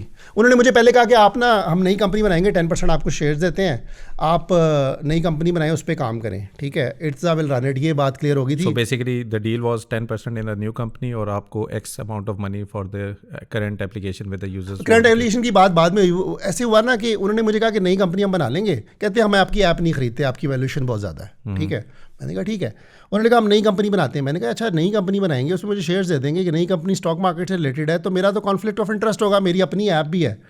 बट समहाउ उन्होंने उसकी कैलकुलेशन की हुई थी कि वो for that deal to happen he had to sell this app, और वो हमें सेल करेगा, ठीक है. सो समहाउ आई बिलीव्ड कि वो जो है ना वो मटेरियलाइज होगा. I had no reason to believe कि वो मटेरियलाइज नहीं होगा. और उन्होंने मुझे कराची भी मैं इनवाइट किया, उन्होंने मुझे इनवाइट किया, दे फैसिलिटेटेड मी. मैं फैमिली मूव करके वहाँ चला गया, 2 साल मैं वहाँ रहा भी कराची में. हाँ फॉर दिस पर्टिकुलर थिंग, इसके लिए मैं तो बहुत कमिटेड था, ठीक है. मैं इसके लिए उन्होंने मुझे बुलाया, उन्होंने कहा आप डील करने के लिए आ जाएं कराची. तो मैं कोविड के बाद फ़्लाइट्स भी बहुत सस्ती थी, मैं इनकी उन्होंने कहा एक्सपेंस हमारा है, ठीक है. तो मैं चला गया और वहाँ पर जाके उन्होंने कहा जो भी आप पास मैरियट है हमारे ऑफिस के पास, आप मैरियट बुक शुक कर लें और विल पे. मैंने कहा ठीक है, मैं पहले बुक कर लूँगा, पे कर लूँगा, बाद में रिम्बर्स करवा लूँगा. खैर मैं चला गया वहाँ पर. तो वहाँ पर बात हुई, इर्तज़ा से भी बात हो रही थी, उनके फादर से मीटिंग हुई. तो उन्होंने कहा कि अच्छा जी ना हम इतने की आपकी ऐप ख़रीद लेते हैं और आप कंपनी बनाएं जी, बहुत अच्छी बात है, आ जाए, ठीक है. तो खैर मैं भी उस वक्त तक तकरीबन माइंड में, मैंने कहा आप कितनी देर में इसके एग्जीक्यूट, ये जो ट्रांजैक्शन है कितनी देर में आप ये कंक्लूड करेंगे, पैसे ट्रांसफ़र करेंगे. ऑब्वियसली एक ट्रांजैक्शन है. मैं भी थोड़ा नाइव था. उन्होंने कहा 1 हफ्ते तक, as soon as a week. But जब मुझे पता चला वो कॉन्ट्रैक्ट लॉयर्स के पास गया, लॉयर्स तो फिर 100 चीज़ें पूछते हैं, लॉयर फारिग तो नहीं बैठे होते. खैर वो 4-5 महीने बाद वो कॉन्ट्रैक्ट साइन हुआ और फिर ट्रांजैक्शन हुई. और मैंने जिस दिन मैंने कॉन्ट्रैक्ट साइन किया था ना, उससे 2 दिन बाद के ट्रेड ने अनाउंस किया कि हम पैसे रेज़ कर रहे हैं, $3 मिलियन या उन्होंने $5 मिलियन रेज़ किया था. तो उस वक्त बहुत ज़्यादा वैल्यूएशंस थी, लेकिन मैं कॉन्ट्रैक्ट साइन कर चुका था. और मैं यानी कि वर्बल नहीं कॉन्ट्रैक्ट नहीं साइन किया, वर्बल ही मैं कह चुका था, और मेरा वर्बल कॉन्ट्रैक्ट मेरे लिए बाइंडिंग था. तो we come from a background, हमारी ऐसी ट्रेनिंग हुई है, आपने वर्बल किसी से वादा कर लिया है, वो एज गुड, बल्कि रिटर्न से भी ज़्यादा इंपॉर्टेंट है, अनलेस यू प्रॉपरली एक्सप्लेन या प्रॉपरली उसको करें. अदरवाइज सिर्फ पैसों के लिए, तो वो कहने का मतलब ये है कि मैंने उनसे बात कर ली हुई थी. तो I was very committed, very focused. मैं वहाँ पर रहा भी, काम भी किया. जिन लोगों ने नेक्स्ट कैपिटल का ऑफिस है, जिन्होंने मुझे काम करते देखा होगा, वहाँ पे 1.5 साल मैंने काम किया. जो टीम मैंने हायर की, जो मैंने कंट्रीब्यूशन किया, वो स्वेट एंड ब्लड लोगों को नज़र आता था. ज़बरदस्त. और भाभी को बेसिकली पैसे मिल गए, तो जो इनिशियल इन्वेस्टमेंट डेफिनेटली हाँ, जब पैसे आए ना अक्टूबर में, इन्होंने मेरे अकाउंट में ट्रांसफ़र किए कंपनी के अकाउंट में, तो फिर मैंने सारे जो है ना, तो उसका जो पहला दोस्त था उसको भी आपने दिया? हाँ, मैंने यही किया कि मैंने ना जितने पैसे आए थे ना, उसका मैंने तकरीबन 60% जो है ना, मैंने शेयर होल्डर्स को डिस्ट्रीब्यूट कर दिया. मैं खुद जो है 60% शेयर होल्डर था, तो मेरे पास भी पैसे आए, उनको भी मैंने पैसे दिए. तो कहने का मतलब ये है कि सबको, जो इनिशियल इन्वेस्टर्स थे, उनको थोड़ा रिटर्न भी मिला, और सब ने रियलाइज़ किया, पहली दफ़ा लोगों ने रियलाइज़ किया कि अच्छा यार ये तो जेन्युइन चीज़ है, और आमिर तो एंड तक जो है ना निभा गया हमारे साथ. नहीं, ज़बरदस्त. और ये आपकी पूरी जर्नी में देखा आपने बड़ी मेहनत की है इस पूरे, और अभी तक उन लोगों के 10% शेयर हैं ऐप रेज में. मैंने फ्यूचर में इतने प्रोजेक्ट्स किए हैं. मेरा अमेरिका में, फिर वो आपने ऐप रेज के अंदर, ऐप रेज वो कंपनी बना ली ना 2019 में. मैं कोई ऐप रेज से बाहर प्रोजेक्ट नहीं करता. ये मेरा मॉरल प्रिंसिपल है. मैं चाहूँ तो एक और कंपनी रजिस्टर करके, लोग बहुत कुछ करते हैं. आप स्टॉक मार्केट में इतनी कंपनीज देख लें, 10-10 साल से उनकी कोई अर्निंग ग्रोथ ही नहीं है. ओनर क्या करते हैं, पैसे किसी और के पैसों से बन गए, आगे एक और कंपनी रजिस्टर करा के. क्या मैं अगर एक और कंपनी रजिस्टर करा लूँ, मेरे शेयर होल्डर मेरा क्या कर सकते हैं, और मैं उसके बेस पे कॉन्ट्रैक्ट लेके काम करना शुरू कर दूँ? ज़बरदस्त. लेकिन बेसिकली अब आप क्या, आपने बेसिकली वो कंपनी डाइल्यूट करके वो भी दी, और ऐप रेज जो आपकी सॉफ्टवेयर, वो जो ऐप रेज की वो प्रोडक्ट थी, उनको हमने कंपनी नहीं सेल की, प्रोडक्ट सेल की. कंपनी वही रही, ठीक है. उनको हमने प्रोडक्ट सेल की, ठीक है। और उसके पैसे आए और उसी हमने ऐपरेज की एक प्रोडक्ट सेल की ना, उस वक्त ही हमारे ऐपरेज में एक और प्रोडक्ट भी थी, CSS की भी एक ऐप थी। तो हमने वो कंपनी सच वो कंपनी प्राइवेट लिमिटेड SCCP में एग्जिस्ट नहीं करती थी, SCCP में तो ऐपरेज ही सिर्फ एग्जिस्ट करती है। ऐपरेज की एक प्रोडक्ट थी iInvest जो हमने सेल की है। ठीक है। अभी माशाल्लाह आपकी कितनी बड़ी टीम है ऐपरेज के अंदर? जब ऐपरेज में और वैसे सॉरी मैं फिर उस स्टोरी को ख़त्म कर लूँ। सो बेसिकली जो आपके साथ हुआ था फिर आपका नहीं हुआ, so then you revert back to ऐपरेज के अपना काम आपने जी करना मैं ऐपरेज को साथ साथ चलाता रहा था। और है। इस तरह चलाता रहा था कि मैंने ऐपरेज में जब मैंने अपनी वाइफ को कहा कि ना अब मैं उधर चला जाऊँगा, आप ऐपरेज को रन करें। ठीक है। तो खैर वो जब ऐपरेज रनिंग की बारी है ना, मेरी वाइफ ने कहा कि नहीं मेरे पास तो टाइम नहीं है इतना। तो फिर मैंने रिमोटली कभी ना टीम को 2-4 महीने वैसे ही छोड़ दिया।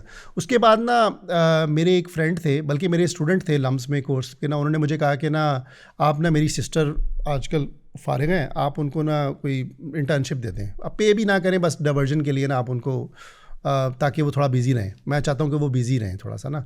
मैंने उनको वो लम्स की ग्रेजुएट थी, मैंने उनका पहला इंटरव्यू किया ना, मैंने कहा यार ये तो इंटर्नशिप के लिए नहीं है, she is a full fledge proper thinking individual.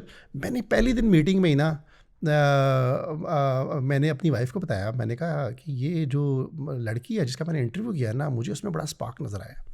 खैर वही हुआ, 1 महीना और उन्होंने काम किया ना, कोई उन्होंने नहीं पूछा कितने पैसे पे करने हैं। उसके भाई ने भी मुझे कहा था they are very well off family, उन्होंने मुझे कहा पैसे नहीं पे करने, बस आपने बस उनको बिजी रखना। खैर मैंने महीने बाद ना मैंने उनका काम देखा, उनका वो यानी कि वो कमिटमेंट, यानी कि मेरी टीम में काफ़ी लोग थे, वो 8 घंटे काम तो कर रहे होते थे लेकिन 2-3 घंटे की भी आउटपुट नहीं होती थी। जब मैंने वो डिफरेंस देखा ना, और मैंने कहा I can trust this girl, तो मैंने इनको कहा कि मैं ना आपको जो है ना ये रिस्पॉन्सिबिलिटी देना चाहता हूँ, तो आप इंटरेस्टेड हैं?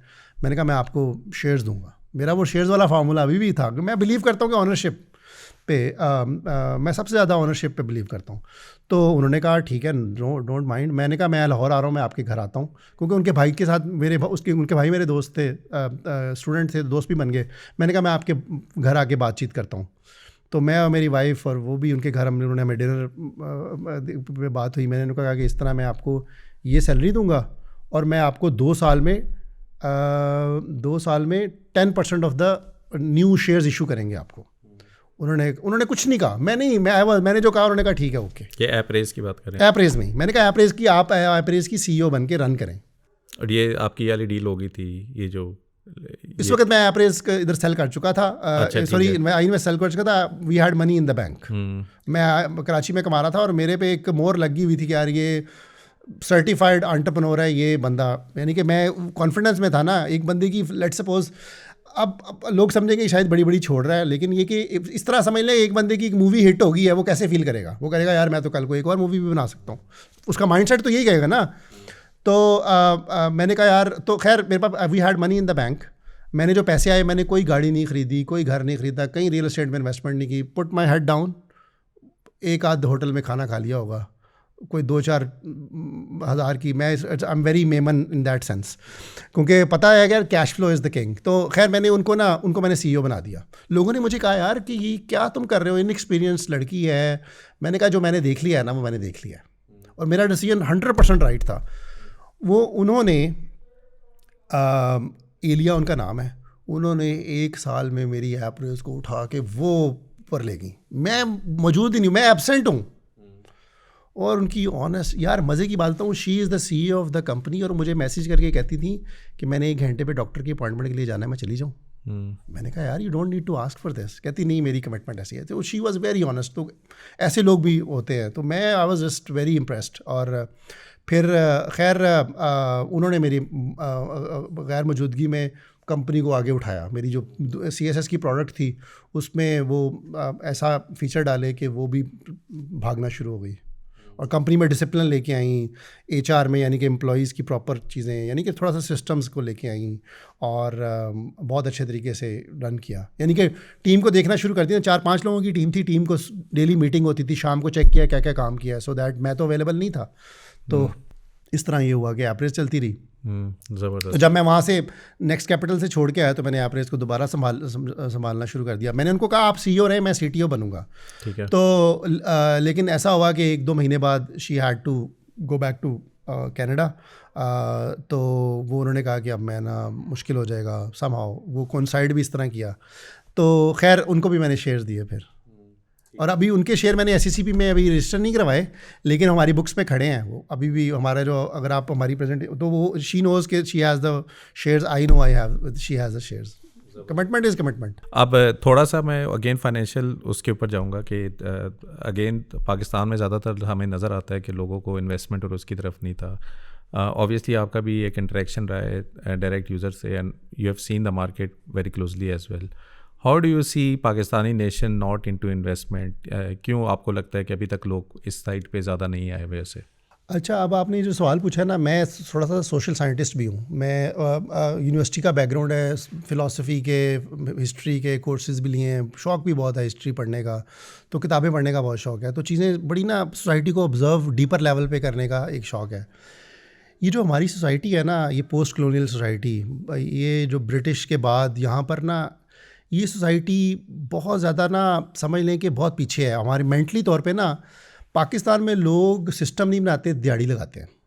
ठीक है, हमारा आप कल्चर को ऑब्ज़र्व करें ना, किसी एंगल से आप ऑब्ज़र्व कर लें, आप इसी नतीजे पे पहुंचेंगे कि हम लोग प्लानिंग नहीं पे यकीन नहीं करते, या तवक्कल पे यकीन करते हैं या दिहाड़ी पे यकीन करते हैं। दिहाड़ी में वही है कि रिश्वत ले ली या घपला कर लिया या किसी लॉटरी के चक्कर में है या एक प्लॉट पे छक्का लग गया।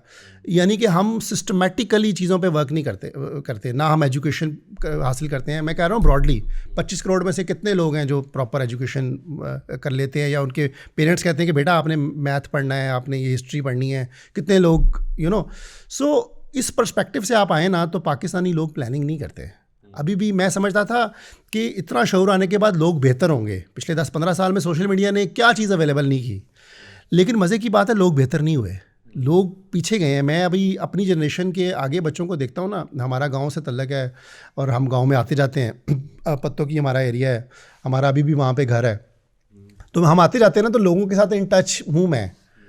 तो मैं ये फील करता हूँ कि जो जनरेशन यानी कि पेरेंट्स हैं ना, they had a sort of middle class, lower middle class upbringing. ठीक है, यू वुड थिंक कि वो अपने बच्चों को ज़्यादा मेहनत करेंगे और ज़्यादा, तो वो नहीं हुआ। अब इसकी वजह से हुआ ये कि हम प्रॉपर प्लानिंग किसी चीज़ में भी नहीं करते। ये हमारी नेशन के ऊपर मैंने जेनेरिक स्टेटमेंट दे दिया। अब इसको मैं इन्वेस्टमेंट की तरफ लेके आऊँगा। हमारी माशरे का ये अलमिया है, जो भी लोग सुन रहे होंगे वो मेरे से एग्री करेंगे। हमारे वालिदैन प्लानिंग नहीं करते कि हम रिटायरमेंट करेंगे तो हमने वो पैसे हमें कौन सपोर्ट करेगा। वो ये सोच रहे होते हैं कि जो बच्चा पढ़ेगा ना, बच्चा पढ़ के वो पहले महीने से हमें ख़र्चा देगा रिटायरमेंट, ठीक है ना। और वो ये नहीं सोचते कि यार उस बंदे ने यानी कि वो जब, तो कहने का मतलब ये कि ऊपर से ही पेरेंट्स भी प्लानिंग नहीं करते रिटायरमेंट। या मैं एक जेनेरिक स्टेटमेंट दे रहा हूँ मिडिल क्लास की, ठीक है, एक आधा घर है या कुछ भी है ना, वो अपनी रिटायरमेंट के लिए वैसे सेविंग नहीं कर रहे। गवर्नमेंट, कुछ लोग जो गवर्नमेंट के एम्प्लॉई है, ठीक है, उनको एक माकूल अमाउंट मिल जाती है, लेकिन उससे गुजारा तो नहीं होता ना। उसके अलावा लोगों ने क्या किया, ज़्यादा क्या किया, एक घर किराए पे दिया होता है। ठीक है, सो कहने का मतलब है ना पेरेंट्स प्लानिंग करते हैं, ना बच्चे उस तरह देखते हैं कि अच्छा यार अगर हमारे करिकुलम में अगर पर्सनल फाइनेंस के कोर्सेज़ नहीं हैं। लेकिन दुनिया में यार, कनाडा में मैंने काम किया, वहाँ पे पर्सनल फाइनेंस के प्रॉपर कोर्सेज़ पढ़ाए जाते हैं मैट्रिक से पहले और FSC में, और ट्रेड की पूरी, यानी कि वहाँ पर मैंने कोर्सेज़ अपने हाथों से बनाए हैं। एक बंदा मेसन है या लंबर का काम करना है, उसे कारपेंटर है, उसके लिए प्रॉपर मैथ, यानी कि आपने सीढ़ी बनाने का मैथ क्या है और रेशोज़ क्या है, राइज और वो क्या है प्रॉपर, यानी कि, और उसमें पर्सनल फाइनेंस का कोर्स मैंने खुद बनाया है और वो बना के मैंने सीखा था, एन्युइटीज़ और ये वो।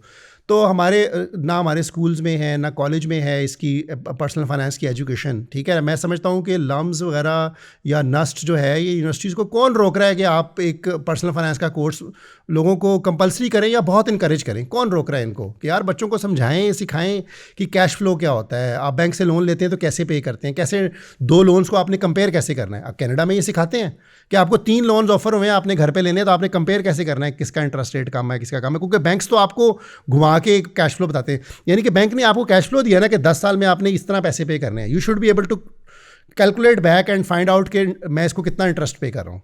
आपको तीनों को आप वैल्यूड, ये मैं कनाडा की एग्जांपल दे रहा हूँ कि मुझे पता है, लेकिन आई एम प्रीटी श्योर बाकी कंट्रीज़ में भी वेरियस लेवल पे होती है। ठीक है, पर्सनल फाइनेंस के कोर्सेज़।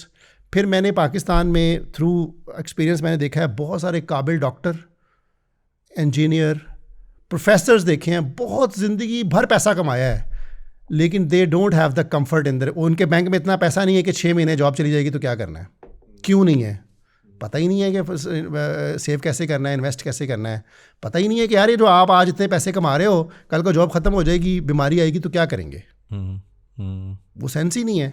इसका मतलब है सेंस ऑफ रिस्पॉन्स। मैं इसको इस तरह देखता हूँ कि अगर मैं रिस्पॉन्सिबली अपने फाइनेंसिस को नहीं देख रहा ना, तो आप कहते हैं ना कि हम पेरेंटिंग करते हैं, मैं भी फादर हूँ, मे बी आप भी फादर हैं ना, तो अगर आप पेरेंट हैं तो हम समझते हैं, हम कोशिश करते हैं कि हम ज़्यादा रिस्पॉन्सिबल पेरेंट्स बने, उनकी अच्छी एजुकेशन करें, उनके साथ टाइम स्पेंड करें, उनको खेलने के लिए लेके जाएं, उनकी हर चीज़ को देखें। लेकिन सबसे इंपॉर्टेंट चीज़ क्या हम देखते हैं कि कल को इनका फ्यूचर सिक्योर है कि नहीं, मेरे जाने अगर मुझे कुछ हो जाता है खुदा ना खास्ता, ठीक है ना, वो कहते हैं ना कि ज़िंदगी में मुश्किल वक्त आना है ये कंफर्म है, कब आना है ये नहीं पता, ठीक है। तो क्या मैं अपने बच्चों के लिए कोई ऐसी चीज़ कर रहा हूँ कि उनका फाइनेंशियल सिक्योर हो, क्योंकि अगर नहीं सिक्योर होगा तो गवर्नमेंट तो उनको कुछ नहीं देगी। पाकिस्तान में कोई हेल्थ का जो सिस्टम ऐसा है ही नहीं। मैं पिछले दिनों मेरे फैमिली मेम्बर्स गवर्नमेंट के हॉस्पिटल्स में थे, वहाँ पे तो वॉशरूम भी नहीं है। तो कहने का मतलब ये कि it's part of your being a responsible parent. मैं तो इसको इस तरह का आर्गूमेंट लूँगा कि अगर आपने अपने बच्चों के लिए आपने नहीं सोचा ना, और उसमें ये कि अगर आप इनकम कमा रहे हो, अगर यार फ़र्ज़ कर लें, मैं मिसाल देता हूँ, मैं 2 लाख 3 लाख या 5 लाख रुपये महीने का कमा रहा हूँ, मैं क्यों नहीं उसमें से सेव कर रहा? वजह क्या है? Do I have any excuse? अगर आप काफ़ी लोग प्राइवेट में जॉब कर रहे हैं, गवर्नमेंट में तो आपको चलो कोई श्योरिटी है यार, आप गवर्नमेंट ने आपको देनी है जो है ना रिटायरमेंट। प्राइवेट वाले अगर ग्रेजुएटी या वो आपका जो है ना वो 4-5% जो कटता है मैच करते हैं, वो आप करें। मैं आपको मज़े की बात बताऊँ, नेक्स्ट कैपिटल में 100 एम्प्लॉयज़ थे और मुझे वहाँ पे लोग फाइनेंस के लोग बताते थे, और ये ओपन नॉलेज है, इट्स नॉट अ सीक्रेट, कि यार 100 में से तकरीबन ऑलमोस्ट एवरीवन जो है वो अपना मंथली कंट्रीब्यूशन नहीं होता जो कंपनी मैच करती है, वो 2-4 दिन बाद निकाल लेते थे। They don't have anything there. और वो मुझे कहते थे यार तुम ही एक वाहिद हो जिसके पैसे पड़े हुए हैं, और मैं अल्हम्दुलिल्लाह मैंने जॉब छोड़े हुए वहाँ पे 1.5 साल हो गए, मेरे पैसे अभी भी वो अलमेज़ान में पड़े हुए हैं। मैं वो निकालूंगा तो मैं अपने बच्चों के साथ खयानत कर रहा हूँ। कल को यार आपने माशरे में हमने बहुत देखा है कि अगर आप पेरेंट नहीं है, मदर नहीं है, फादर नहीं है, तो क्या होता है लोगों के साथ। सो आपको आप पे भी बुढ़ापा आना है, तो मैं बुढ़ापे में क्या ये इंतज़ार करूँगा कि मेरा बेटा जो है वो कमा के मुझे पैसे देगा? क्यों भाई, मैं क्यों ना कमा के उसको हेल्प करूँ? चलो हेल्प ना भी करूँ, मैं अपने आप को मैं मेंटेन कर सकूँ। अभी आपकी पर्सनल फाइनेंस में किस तरह आपने प्लानिंग की हुई है इसको कवर करने की? इसको मैंने इस तरह किया हुआ है कि मेरी अभी स्टेज ये है कि मैं अपने कॉन्टेक्स्ट के मुताबिक मेरा जो है ये जो रिटायरमेंट का अकाउंट है ना, वो नेक्स्ट कैपिटल के थ्रू खुल गया जब मैं वहाँ जॉब करता था। उसमें वो इन्वेस्टेड है सारा मनी मार्केट में, ठीक है। और उसके बाद मेरा जो है तकरीबन उतना ही या उससे डबल के करीब, वो कम ज़्यादा होता रहता है, वो मेरा इक्विटीज़ में है, ठीक है। और उसको मैं बढ़ाता रहता हूँ, आजकल डबल है, मेरा टारगेट तो है कि वो ज़्यादा हो, ठीक है। उसके अलावा मैं टाइम टू टाइम इन्वेस्ट करता हूँ अपने ऊपर, अपनी ग्रोथ के ऊपर, और अपनी कंपनी ऐप रेस के ऊपर। उसमें महंगे रिसोर्स हायर कर लिए, ऑफिस के अंदर हमने पिछले साल ऑफिस को रेनोवेट किया है। मैं इन्वेस्ट करता हूँ जिसको मैं इन्वेस्टमेंट समझता हूँ। अगर मैं अपनी फैमिली के साथ कहीं आउटिंग करने गया हूँ ना, मैंने ट्रैवल किया है, तो मैं उसको एक्सपेंस नहीं कहता, मैं कहता हूँ ये इन्वेस्टमेंट है कि मेरा बच्चा जो है ना वो ये म्यूज़ियम में जाएगा, देखेगा तो उसका माइंड खुलेगा, ठीक है। और या मैं जो है ना ये मैंने किताब ख़रीदी है, मैं किताबों पे पैसे को नहीं देखता, मैं अगर ये यूनिवर्सिटी का कोर्स कर रहा हूँ या मैं पढ़ रहा हूँ, ठीक है। तो इस तरह मैं कि कुछ इक्विटी, और मेरा जो आपके सवाल का जवाब है ना वो फिक्स्ड इनकम और इक्विटी है, और मेरे पैसे जो बैंक के पैसे हैं ना वो मेरे सेविंग अकाउंट में होते हैं, ठीक है। और वो थोड़ी फ्लेक्सिबिलिटी है, वो मेरा इमरजेंसी फंड भी है, और वो सेविंग अकाउंट ऐसा है कि मैं किसी दिन भी निकाल सकता हूँ, वो यानी कि टर्म डिपॉजिट नहीं है। और इसके अलावा मुझे शौक़ है, मैं रीत में इन्वेस्ट था, DCR में, जो डॉल्मन सिटी रीत है, अब काफ़ी सेल कर दिया उसको। मुझे शौक़ है कि मैं प्रॉपर्टी ख़रीदूँ, लेकिन मैं जब भी प्रॉपर्टी ख़रीदने लगता हूँ ना, मुझे हाई रिटर्न की चीज़ें नज़र आ जाती हैं। एक तो प्रॉपर्टी के लिए इकट्ठे पैसे होते नहीं है, लेकिन जब मुझे UBL या बैंक्स मेरे जो हैं उसका मुझे 20-25% रिटर्न मिल रहा है, और कैपिटल 25% डिविडेंड यील्ड मिल रही है। दूसरा मैं मैं अपनी ऐप रेज में और इस तरह के प्रोजेक्ट्स में इन्वेस्ट करता हूँ। ज़बरदस्त। और उसके अलावा पिछले साल तो मैंने थोड़ा बहुत एक्सपेरिमेंट एग्रीकल्चर में भी किया है। हमने एक दोस्त था, वो मकई उगा रहा था, कहता इन्वेस्ट करना है, तो मैंने कहा ये लो जी तुमने। तो इस तरह थोड़ा डाइवर्सिफाई करते रहते हैं। बट ये कि फ्यूचर में I think the main stay would be ये जो है ना फिक्स्ड इनकम और ये स्टॉक मार्केट, और ऑब्वियसली अपनी एपरेज में जो इक्विटी है, बाकी ज़िंदगी को एंजॉय करता है। पेंशन फंड को वैसे आपको मनी मार्केट से निकाल के इक्विटी में करना चाहिए, वैसे भी लॉन्ग टर्म है, कौन सा आपने आजकल में? वो आपकी बात ठीक है, मेरा वो बाय डिफ़ॉल्ट उन्होंने मनी मार्केट में डाल दिया था। मैंने उनको कहा चेंज करें, जब मैंने उनको कहा ना चेंज करें, तो उन्होंने कहा ये साल में आप ज़िंदगी में 2 दफ़ा कर सकते हैं, तो ये इतना लंबा प्रोसेस है। वो मैं करने लगा ना, तो इंटरेस्ट रेट 12% से बढ़ के वो 22 पे चला गया। तो वो मज़े की बात है, पिछले 2-3 साल में उसने अच्छा परफॉर्म किया, तो अभी तक मैंने उसको छेड़ा नहीं। मे बी फ्यूचर, वो इतनी बड़ी अमाउंट नहीं है, लेकिन ये कि मैंने वो सॉर्ट ऑफ मेरी स्टॉक मार्केट थोड़ा रिस्की होता है, वो उसको हेज करता है। अगर आप मैं थ्योरी बहुत पढ़ता हूँ इन्वेस्टमेंट की ना, जैसे मैंने वो कराची में जाके ना, अगेन जब बंदे का पेट भरता है ना, तो बंदा फिर सोच विचार के ज़्यादा काम करता है। मैंने आपको बताया ना कि वो कनाडा के बाद फिर मैं काम स्ट्रगल में लग गया, फिर आई इन्वेस्ट बेची, थोड़ा से पैसे आए, तो फिर मैंने सोचना शुरू कर दिया, अच्छा यार अब नेक्स्ट स्टेप क्या होना चाहिए। तो मैंने किताबें पढ़ना, स्टॉक मार्केट की किताबें पढ़ना शुरू करना चाहिए। यानी कि स्टार्ट किया मैंने बाइबल से, जो है बेंजामिन ग्राहम की द वैल्यू इन्वेस्टर। उसमें वो बड़े अच्छे तरीके से समझाता है कि वो ये बेस्ट स्ट्रेटजी क्यों है कि आधे पैसे तकरीबन आप फिक्स्ड में लगाओ, आधे एक्विटीज़ में लगाओ। अगर आप मुझे 1 मिनट दें, मैं आपको समझा भी सकता हूँ। वो कहता है कि यार एक्विटी जो है ना, वो 100 रुपये से ना 50 पे भी आएगी, 40 पे भी आएगी, फिर ऊपर जाएगी 100 से ऊपर 150 पे, 200 पे भी चली जाएगी। आप एक जगह पे खड़े हो ना, वो 30-50% तक डिप मार्केट में आराम से चला जाता है। मैं आपको मिसाल देता हूँ, हबीब बैंक 150 रुपये से 60 पे भी गया, 150 वाले का वो 60% कम चला गया। ये पिछले 2 सालों में ही हुआ है, ठीक है। ये UBL जो है ना 160 से 87 रुपये पे गया है, 92 पे मैंने भी ख़रीदा था। उसके बाद ऊपर जाके वो अभी 180 पे फिर है। कहने का मतलब ये कि एक्विटी ऐसे करती है, यू डोंट नो जब आप बाय कर रहे हो उसके बाद वो नीचे जाएगा या ऊपर जाएगा, मार्केट ब्रॉडली। तो जो अगर आपने 100% पैसे आपने अपने इक्विटी में लगाए हुए हैं ना, तो वो अगर वो 50 पे जाएगा ना, तो आपका दिल बड़ा धक धक करेगा। और फ़र्ज़ करें आपको इमरजेंसी एक्सपेंस आ गया है, कोई ऐसी चीज़ और आपको वो बेचने पड़ गए हैं ना, तो you will driven your finances. वो कहता ये है कि अगर वो 100 में से आप 50 हो जाएगा ना, उससे बेहतर दूसरा सारियो देखें कि आपने 100 की बजाय 50 एक्विटी में थे, 50 फिक्स इनकम में थी। फिक्स इनकम में तो सिर्फ बढ़ना है, उसने कम तो नहीं होना। वो 50 से लेट्स वो 70 पे आ गया है, और ये 50 से जब 25 पे जाएगा, ओवरऑल आप कहाँ पे हो? 70 और 25 आप 95 में हो, वर्स्ट केस में भी। तो you are more secure in the sense, अगर आपने डरना नहीं है ना। यानी कि ये मेरे लिए एक स्ट्रैटेजी थी, क्योंकि मैं ऑब्वियसली मैंने अपने रिस्क के मुताबिक मुझे ये बड़ा अच्छा लगा, और this is something probably I will follow all my life. Who nose future में क्या होता है फाइनेंशियली, अगर आपकी सिचुएशन बहुत चेंज हो जाए तो आप डिफरेंट भी सोचते हो। I am open to thinking. लेकिन ये कि फिर मैंने और बहुत सी किताबें पढ़ी, पीटर लिंच हो गया, वॉरेन बफे, अभी पिछले दिनों डेथ हुई है जिनकी, चार्ली मंगर। फिर उसके बाद विलियम ग्रीन की वो हैप्पियर वाइजर, वो उस पर 8 इन्वेस्टर या की लाइफ स्टोरी की बात करता है। फिर और किताबें पढ़ते गए, फिर पॉडकास्ट, नवाल रविकांत, ये वो। तो फिर तो यानी कि इन्वेस्टमेंट को इतना ब्रॉड कर लिया। फिर मैंने प्राइवेट इक्विटी को सीखा, हालांकि मैंने प्राइवेट इक्विटी में क्या इन्वेस्टमेंट करनी है, राइट। यानी कि कहने का मतलब ये कि ये मेरा इन्वेस्टमेंट का जर्नी है। बट अल्टीमेटली ऑब्वियसली मैं Pakistan stock exchange is the main thing. Fix income में तो एक दफ़ा डाल दिया ना, वो तो आपकी सिक्योरिटी है इन द सेंस कि यार ये तो नीचे नहीं जाएगा ना, ये तो पड़ा हुआ है, ठीक है। तो ऑब्वियसली मैं इस स्टेज पे हूँ कि जहाँ पे मैं I need to worry about things कि अच्छा यार if God forbid the worst things happen, ठीक है। और मेरे साथ तो हो भी चुका है। फॉर एग्जांपल जब मैं पार्क व्हील्स में था, हमारे पास एक सिविक होती थी 1998 की। मैं ऑफिस के अंदर गया, पीछे से गाड़ी किसी ने चोरी कर ली। तो वो मैंने रियलाइज़ किया कि यार वो उस वक्त 7-8 लाख रुपए की गाड़ी थी। मैं अंदर गया हूँ, एक मोमेंट में गायब होगी। 2012 में 7-8 लाख रुपया, वो इस वक्त वो गाड़ी है 40 लाख की होगी, आई थिंक 30 लाख। वो it was a big amount for me. तो कहने का मतलब ये है कि कैटास्ट्रोफिक इवेंट्स भी आ सकते हैं, तो इसलिए मैं थोड़ा सा इस मुताबिक चलता हूँ। नहीं, ज़बरदस्त। चलें sir, I think we already past 1 hour mark as well. बड़ी ज़बरदस्त डिस्कशन रही है आपसे, बड़ा नज़र आता है आपने माशाल्लाह कितनी मेहनत की है एक उसके ऊपर। एंड अच्छी चीज़ ये है कि भाभी को भी आपने रिटर्न दिया है तो वो जो उनकी थोड़ी थी तो वो भी बड़ा ज़बरदस्त हो गया। लास्टली अगर आप कोई अपने व्यूअर्स को, काफ़ी लोग शायद आपको पहली दफ़ा देख रहे हो, आई इन्वेस्ट भी उन्होंने यूज़ की हो, तो कोई चीज़ अगर आपने उनको बतानी हो या कोई भी। देखिए मैं आपको मज़े की बात से बता देता हूँ। मैंने जब आई इन्वेस्ट बेची ना, तो नो बडी नोटिस्ड। ऐप स्टोर पे ना आमिर सिद्दीक लिखा होता था, और उसकी जब मैंने ट्रांसफ़र कर दी, उस पर आई इन्वेस्ट लिखा हुआ, उस पर नेक्स्ट कैपिटल लिखा हुआ आ गया, ठीक है।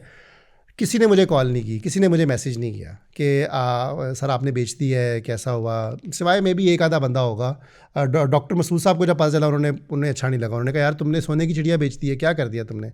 मैंने कहा आप भी ठीक हैं लेकिन मेरी भी रीज़न सुनने। खैर डॉक्टर मसूद के अलावा किसी ने मुझे टच नहीं किया। तो मैंने रियलाइज़ किया कि अच्छा यार लोग आपको केयर करते हैं बट इतना भी नहीं करते।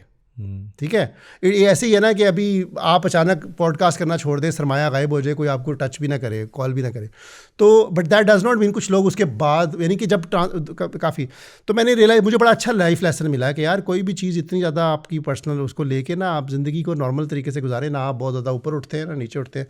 तो एक ये लेसन, तो मैंने कहने का मतलब ये था कि मेरे यूज़र्स थे और हैं काफ़ी लोग अभी भी मिलते हैं। लेसन उनको मैंने यही देना है कि यार स्टॉक मार्केट में बहुत अच्छा टाइम है।